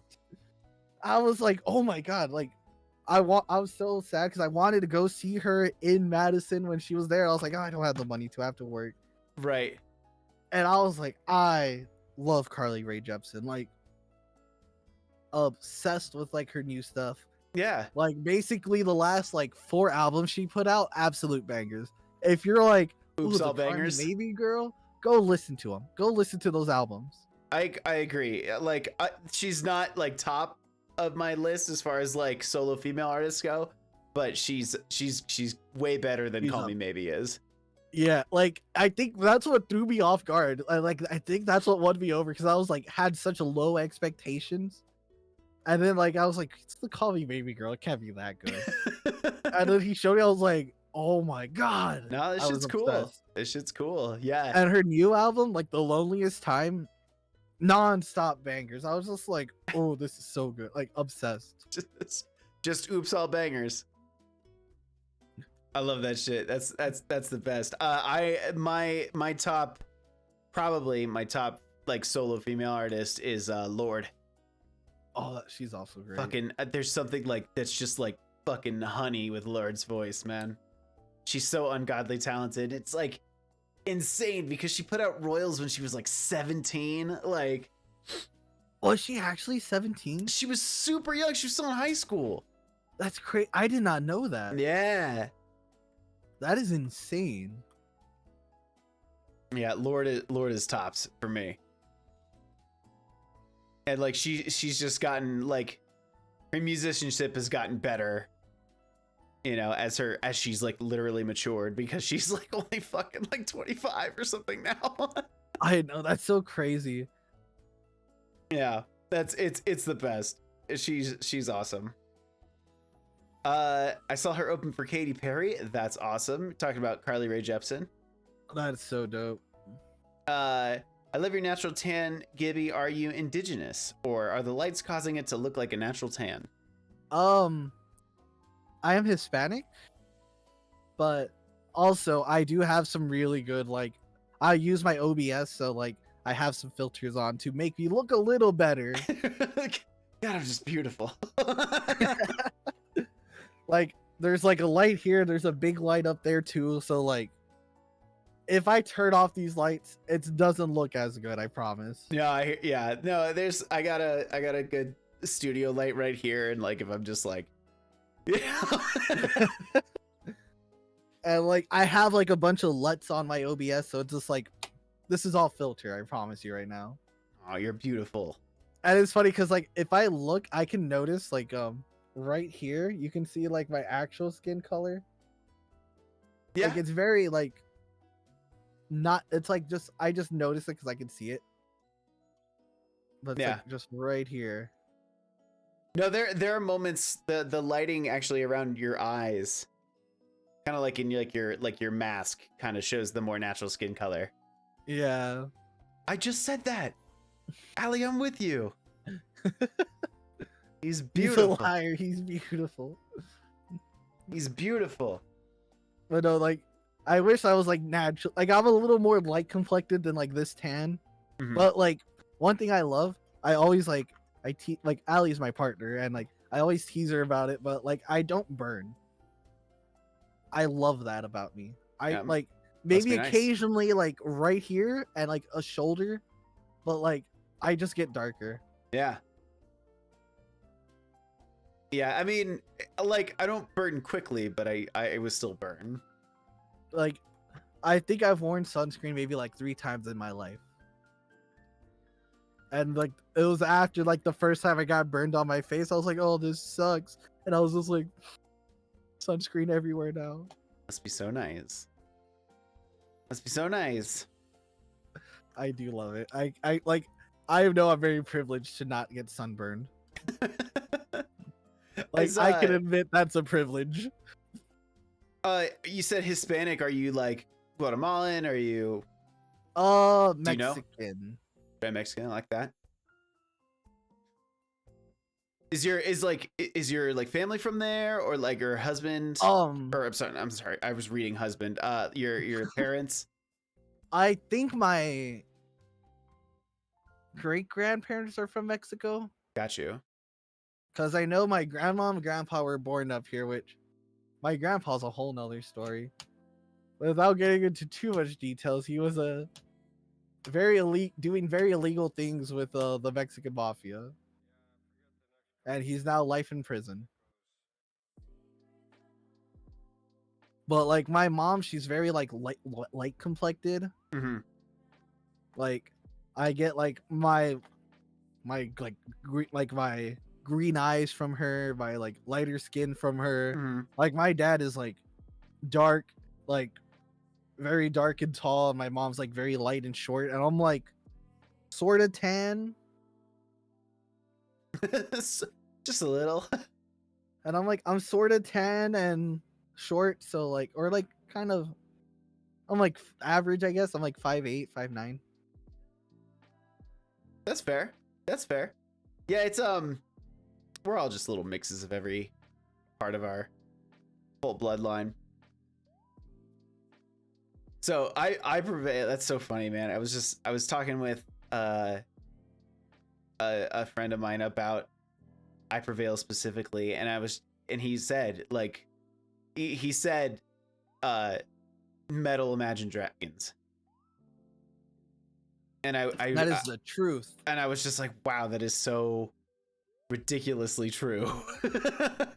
That is the absolute truth about that band. And so and I like never would have thought of it that way. Both sell super well. Yeah. And like there's nothing wrong with it. If you want to be generic metalcore and make your money, go for it. People go and see it. Like generic sells. There's a reason it's generic, because everyone likes it. Yeah, and like, you know, I hate being gatekeepy about those types of things, right? Because you don't want to like, if that's someone's introduction to the scene, and then they're like, yeah, and then they find other bands that are much better, you know, it's like awesome. You just got introduced, right? Yep. That's like yeah. It's like a Pierce the Veil, for example. Them Mhm. like they like King for a Day went crazy on TikTok, and like they I know, became like they went back on like they got back on Billboard with that song because of it. I know, it's nuts, man. I was And like, then they were on tour with I Prevail, and all the people came, watched everyone before Pierce the Veil, and then left. And I was like, good, you don't have to watch I Prevail. Save yourself the trouble. I know, but I mean, they were trying to be cool about it too, because they were like, no, you bought the ticket, you should stay for I Prevail, you know. Yeah, and it was so funny because like when that tour got announced and it came to Milwaukee, all my friends were messaging me like, "Hey, you're gonna go try to start beef again or what?" I was like, "No, No, I'm not. I'm I'm mature now. I'm not gonna go waste. I'm not gonna give them my money though. I'm not going." As Nah. much as I love Pierce the Veil, I know that if the Pierce the Veil was headlining, I would be like, yes, I'd go because most of that profit would go to Pierce the Veil. Right. But I Prevail headlining, I'm like, nah. Unless I win a free ticket, I ain't going. Did you like did you like their new one, Pierce the Veil? It grew on me. That's how I felt about it. At first, I was like, oh, I'm not really feeling this. And then as like time goes by, like I would give it another listen. I was like, I'm starting to like it more. And now it's just Yeah. grown on me. I really like it. Yeah, I agree with Carly too. King for a Day was like fucking amazing, and then King to for see a Day it was so hyped. to see it come back around, I was like, oh my god. And it's a bunch of kids that were the same age that when we found it. Like, Yep. Like when it released, like around our age, I was like, yep, I love it. Yeah. I was so excited just to be like, wow, it all comes full circle. And then it all goes back to like why I tell bands, just post your stuff on TikTok, put money in ads. Something's gonna pop off and it's gonna be great. Yeah, like one thing to pop off, and who knows what'll come from that. If as we were talking about before, if you're Sleep Token, it's literally millions of plays. On your 6-minute song of 45 seconds of which is the part that's on TikTok. And it's even like Lorna Shore, they blew up because their vocalist just did that gnarly like oh, the pig squealing. Yep. Like they did that gnarly little scene and that blew the fuck up. Yeah. Yeah, I'm like they're growing on me a little bit. I'm still like it's like I find their music boring. It's not like I love that genre. It's just like it feels so uninspired to me for some reason. Do you like Slaughter to Prevail? I have like it's a weird thing. Like I like Slaughter, but it's just like sometimes I'm just like this doesn't hit with me. That's fair. And some days I'm like, yo, this is great. Yeah. It's just like Slaughter's like very hit or miss for me. I gotta be in a mood sometimes for very specific like have you heard of King 810? Yeah. Oh my god. When I first heard it, I was like, this is so bad. But so as bad. I listened to it more, I was like, this is so good. Like, I was like, yeah, let me go into the crowd and start just fucking wailing on people. Yeah. Yeah, I like their like normal stuff, I guess for lack of a better term, is like meh, but they put out that album, the Le Petit Mort, right? That album like still blows my mind with how weirdly good it is right now, because I only listened to that first album and I didn't listen to anything else from them. No, dude, it's just I think it's just a black album cover. Le Petit I Mort, see it right now. Like that, like put that on the queue because you're gonna be like, what the fuck? It's so different. Yeah, because I remember hearing Kill 'Em All. I was like, okay, I get it now. This is so good. Yeah, I like that's a band that I was like, I would not get into this band, but like that's the only album I can also really get into. That makes sense. I listened to that first album. I was like, yeah, no, this is like hit or miss, but like I can see myself getting into this eventually. Mm-hmm. That's how it was with Knocked Loose. Like Knocked Loose, the first time I heard them, I was like, oh, I'm not a fan of his vocals. Yeah. And then like I started listening more. I was like, okay, this kind of guy kind of goes off. Yeah, it's wild, man. Like, it's wild to think that they played Coachella, and I really do wonder if that was TikTok based. It has to be, right? Because you're not gonna get a bunch of hardcore kids over at fucking Coachella, and no one like in there. I mean, maybe, but logically, it doesn't make sense to pay for a Coachella ticket just to go see Knocked Loose. Fuck no. No, like that makes no sense to me. Like, so like when I see like that crowd, like that video of them, like the crowd like singing along and just like going off, I'm just like, wow, that's so crazy to me that like they have that big of a crowd. Like they're going, like the crowd is like singing along to them at Coachella. Right. like, and like I just think about it, I was like, no one's gonna pay that much money to go see Just Knocked Loose. That's exactly right. Like, for real, you know, like, ah, I was like, maybe I would do it for Blink because Blink was there, and like I'm a big Blink 182 fan. with Tom though. With Tom, it was their first show with Tom too. Of course it was. So like I was like, yeah, I would pay money for that, but Knocked Loose. Not just Knock Loose. Yeah, but like just going for just Knocked Loose and just be like, yeah, no, I'm gone. No, I'm just I'd like, go and see no. Billy, bro. Like, like Yep. Billie Eilish Like- is dope. And I'm sure there's a lot of people in the hardcore scene that listen to like Billie Eilish, Blink, and who I don't even know the Coachella lineup. Yeah, I would. But, I didn't really look up most of it, although I think it was last year. Danny Elfman was there, like, and that was dope. And I was like, that would be. I really believe fun. that. But I also think Coachella's trying to do more, because I think last year, if I remember right, there was another hardcore band on that bill. Yeah. I don't know. Semi-Pro asks thoughts on Avatar, the band. Oh, I love that band. I get I've it. seen I them like live Avatar. once, and like his like Swedish accent is just he's like heavy mental. I was like, I love it. It was like so good. yeah. Hail the Apocalypse is such a great album. Oh, that's a good one. That's a good one. I found them kind of late. It's the song Colossus. Yep. I know what you're talking about. It makes me want to fucking stomp around like a Tyrannosaurus Rex, dude. Like, I just want to like fucking arms out, just sweat, like fucking just stomping. That's how that song makes me feel. And I'm like, all right, I could look into more of this shit. And yeah, worth it. I'm lucky enough that Madison's like rock station does not suck. Like, how nice for you. Like they actually play, like they played Bloody Angel by Avatar. They play some Beartooth occasionally. Beautiful song. And I'm just like, man, this radio station rules. Cause like I went from like at the time, like when I moved up here, this was still like Bluetooth wasn't really popular in cars yet. Sure. So this was like they started coming more like standard, but like my car still like didn't have that. So I was either CD or put on the radio. And then I was like, cool, I'll put on the radio, and like there's like A Day to Remember, Beartooth, like it's all like really cool stuff.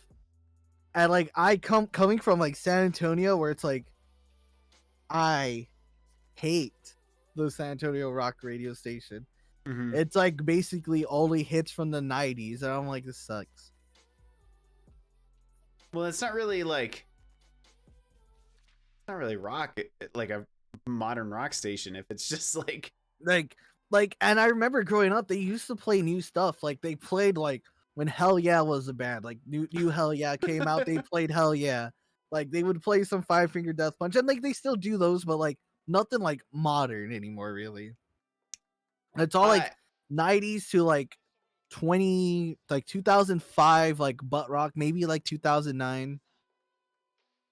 Oh man, 2005. That would be like Five Finger Death Punch's first album. So, yep, like Five Finger Death Punch, like Hell Yeah, Breaking Benjamin was played a lot. And Breaking Benjamin is the perfect example of if it's not broke, don't fix it. Oh yeah, no, I love Breaking Benjamin. They're so good. I saw them with Chevelle and 3 Days Grace, but with their new singer. And it was like the most like bro rock. Like, if there was like a wrestling match that broke out, I would not be surprised. Like, I am Breaking Benjamin. Like when I went to go see them, I was like, my friend like loves Breaking Benjamin. I was like, yeah, I'll go see them. That sounds fun. Fuck yeah. I like a few songs. I had never realized how much Breaking Benjamin I actually knew. Yeah, well, it's all one song, so. Yeah, I was like, they were playing, I was like, I know this. I ended up like knowing most of that set. Yeah. Yeah, and it literally like they played the same. They make the same song. It's a good song, but he's just made it 1,000 times, and I'm like, yeah, no, worth it, absolutely. Like Great they job, know man. what they're good at. Yeah, great job, man. Yeah, it was that was a fun show. And I will say the new singer of 3 Days Grace, like while he's not like my favorite vocalist on the planet, like he puts on a show. Oh yeah. That dude's got some like he can scream and he kicks some ass on that show. And then Chevelle was just funny, man. They were just like goofing the whole time. I'm not really a Chevelle fan, surprisingly. I like there's some good songs that they got, but I the last time I did like a super deep dive on their stuff, I was like, yeah, it's okay. Yeah, that's how I feel about them. Like their hits, I'm like, cool, these are okay. Yeah. Cause like I love like those 2001 hit wonder like great bands like Lifehouse. Mm, I think they're called Fuel. They have a hemorrhage in my head. that is Fuel. Yeah. Yep, I love that song. Lifehouse is all those like Lifehouse is hanging by a moment, right? and You and Me. Yeah. So you're big on like Finger 11. I do like Finger 11. Like I like love Finger that like 11. era of like rock for some reason because it was like sad boy rock that was like popular. Yeah. No, that was like Goo Goo Dolls, man. Goo Goo Dolls, yep. Hinder with Lips of an Angel. Oh, Hinder. God, do you remember when they like tried to do like sleaze rock?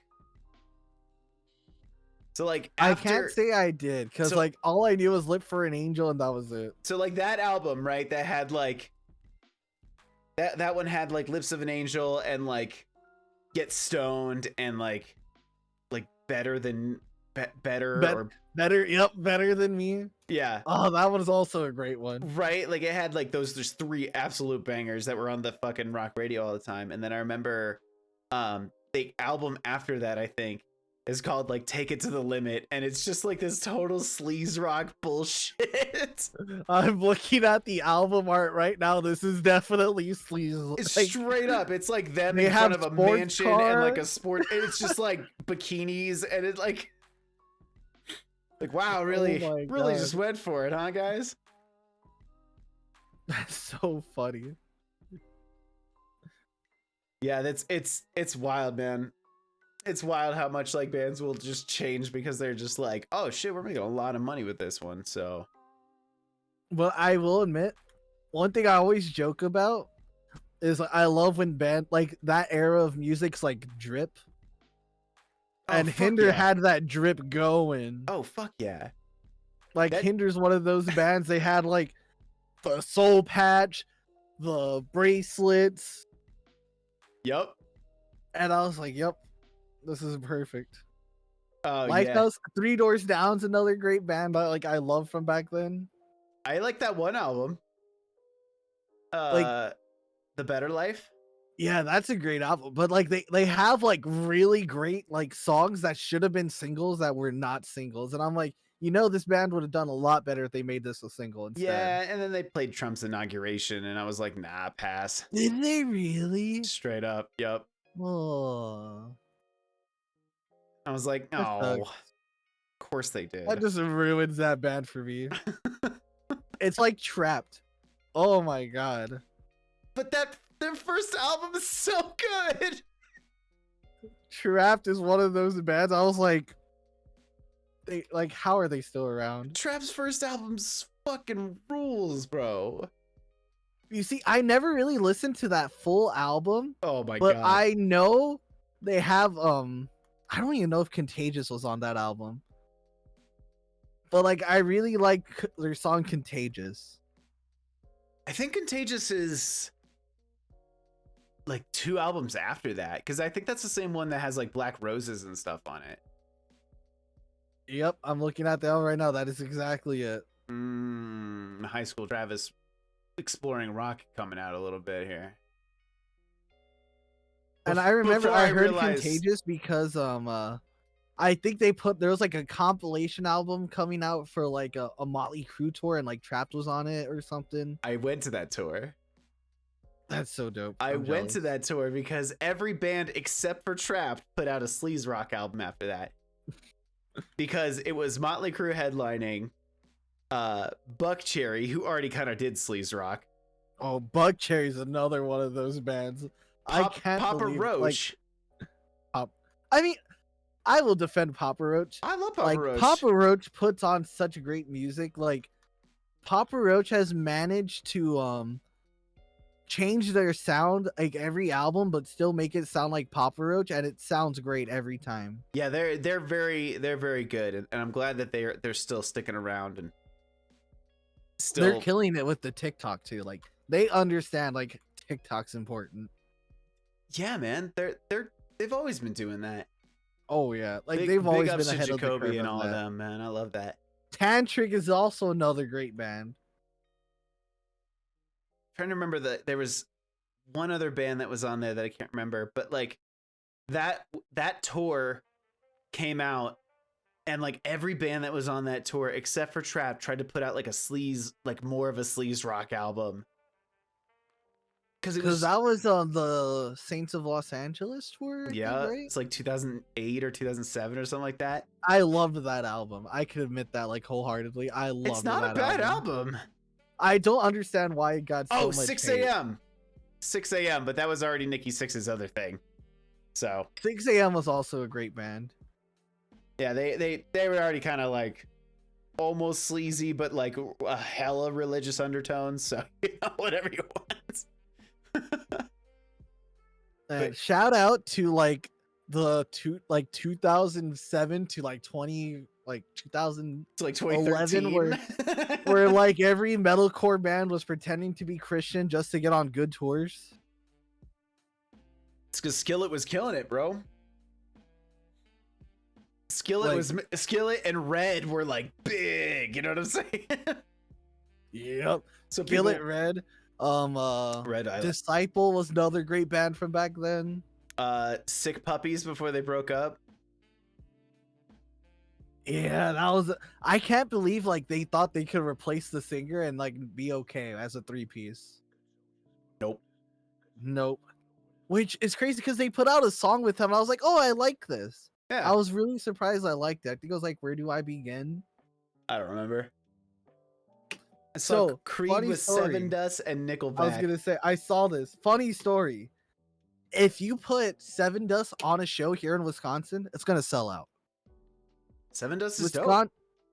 Like Seven Dust is dope, but like they're so huge up here in Wisconsin. Why? I don't know. Like you could put Nonpoint and Seven Dust in one lineup here in Wisconsin. Wisconsin will show up, have the time of their lives, sell it out, be the best show for the rest of that tour, and I don't understand why. Nonpoint and Seven Dust are like two very big bands here. But they like open most of the time for a lot of other bands. Like that's like kind of their role now. But they headline anytime they come up here in Wisconsin and sell out. It's so crazy. Good for Lejean. Hell yeah. I love Lejean Witherspoon. He's so good. He's so talented. Yeah, I love me some Seven Dust. Creed. That's amazing. Creed is also one of those bands I like. He said some crazy shit in his life. It's good to be king. Like things like that. And Nickelback, man.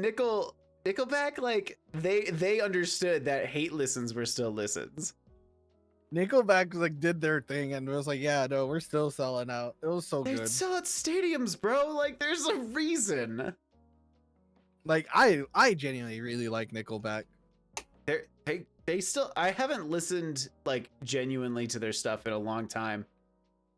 But have you listened to like the single they put out recently? Or not recently, but I think that album's out now. Nah. But like the first single off their new album, they opened it up with a fucking riff that sounds like it came from Knocked Loose. Straight up. All right. I'll check it out. I'll check it out for sure. And then it just like after like maybe like 10 seconds it goes back to sounding like Nickelback, but those first 10 seconds I'm like, oh my god, what is this? This is the Nickelback. And then the bass starts coming out. I was like, oh no, this is Nickelback. There it is. There it is. That's what I was waiting for. But that opening 10 seconds, like a dun dun dun dun, dun dun. I was like, That was on this is it. that was on TikTok too. I remember that. I was like, this is me opening up the pit to fucking Nickelback Yeah, when because they play this shit. they had like those panic chords right at the beginning. Yeah, I remember Yep. that. Yep. Oh, weird. I was just like, that's so crazy to me. That was like a Nickelback playing some sort of like knocked loose riff. Yeah. Mind blowing to me. Well, I will. And it's funny because if you go listen to like some of Nickelback's stuff, like they write some of like the heaviest stuff you'd ever hear. For sure. Like I think it's All the Right Reasons has Follow You Home. That drum intro always gets me so hyped. Their drummer kicks ass. He is so technically good. And sound, and it like he knows exactly what he's doing when he fits the thing. It's so good. So much more credit than they ever get. Their drummer is just stupid and I love it. Like he has no right to go that hard. Especially like in that like Follow You Home intro. Like, oh, so good. That same album has like Side of a Bullet on it, man. Like Yep. shit kicks ass. That's the same one like Far Away, Photograph. Yep, same album. Oh, what else is on that? Animals. Yeah. Rockstar's probably on that album. Like that was the album that like It exploded. launched them. That album exploded. But like when you hear that track list, I'm like, yeah, no, I get it. Yeah. Why wouldn't it? Like when you have like 9 of your 11 tracks be singles, you know, like why Like wouldn't top you? 10 radio hits on top of that too. They made it, man. They were big. And they already were kind of big before that because they had like How I Remind You or How You Remind Me and Yep. I can't think of the other one off the top of my head, but it's like what was it? they also did that song for How You Spider-Man True Hero. with the guy from Saliva, just for fun, I guess. I think Too Bad was on that album too before. Think so. I don't know. I might have to do a legit listen here soon. Tell you that intro to that first single, the first song on that new album. Oh, so good. I will Just that intro, and then I'm like, oh, there it is. I There's will the give Nickelback. you a legitimate listen when we're off of here. So, I had a great time, man. This was fun. This was very, very fun. This was fun, and I didn't expect to go 4 hours, but here we are. I told you I cleared out the whole schedule because like I ramble and then like I'm like, oh wait, did I answer the question? I think I did. Oh well, I just keep rambling some more. We'll get there, you know. But I'm gonna give you like this right here. If anybody needs anything Super Gibby, everything is on that little website, which is a dope website, by the way. Thank you. Like shout out to Fourth Wall because that is like made it so easy to like have such like a dope website. Yeah. And they make it so easy because today actually I was editing the Unsigned to Pop Punk website. Mm-hmm. And I was like, what the fuck is this? This is legitimate like WordPress website. I'm like, I'm lost. I'm confused. Why can't I just click upload image? Nope. No, Fourth Wall's dope. They make a lot of cool stuff. But yes, definitely thank you for everybody being here. Thank you to your community for hanging out. You know, this is a ton of fun, even if we just kind of ended up reminiscing a little bit there at the end, but I'm not mad about it. It was a very fun time. Like we had great talks. But this talk will be up on YouTube. I don't know when I'm gonna have time. Probably next Friday. If there's anything else that y'all want to do, definitely check out these socials here. I always post when I'm going live, and as well as upcoming TravTalks. I already have 2 people that we're just working on scheduling, and then a third person who has since retired from Twitch after making partner. And so that's something that I was like, ooh, that's an interesting little. That is interesting. There's your hint. Anybody who might know. Maid partner was kicking ass and then was just like, I'm done. So, thank you all for being here. Thank you, Super Gibby. Do you have someone that we should raid? Hold up, let me pull up my let me see if anyone I'm working on is still alive. If you don't have anybody, I got plenty of people, so. Ooh, actually, I do have a recommendation. He's a homie. Okay. His name is Bogus Forehead. He's a Rocksmith streamer, but What is right now it? he's doing Bogus Forehead.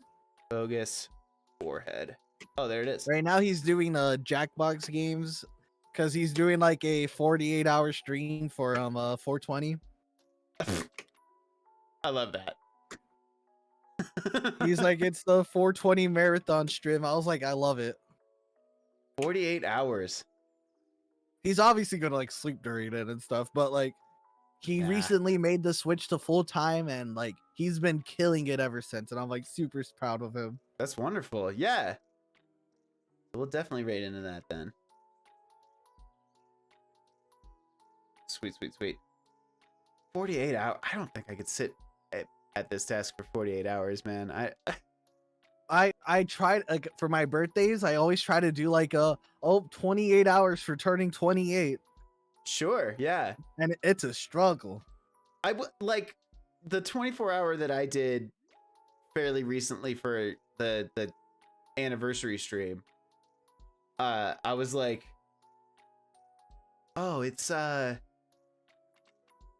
it was like hour 21 that I was like, all right, I got this. But there was like a good chunk where I was like, oh, I'm so tired. I think my last birthday stream, I was like, I'm just gonna take an hour nap. That's all I need. So I called one of my friends. I was like, hey, do you want to just come play I know you're playing Genshin right now. Do you just want to hop like in your internet stream? Do you just want to hop in Discord, screen share, and just talk to my chat and play Genshin while I nap? That's so nice. And she was like, yeah. I was like, thank you. I love you. Thank you. I was like, I need to sleep. I am like dying here. Bogus or. All right, y'all. Well, I super appreciate you all being here. Thanks again to Super Gibby, and thank you everybody for hanging out. Definitely this will be on YouTube. If you haven't seen the YouTube, check it out. It's right there. I post clips as well as all the TravTalks and some more stuff coming. Aha! So that's pretty exciting. But Super Gibby, you got any last minute messages here before I hit this raid button? Be nice, love each other. Yeah, just be a good person. It's not that hard. Right on. And next time on Game Grumps.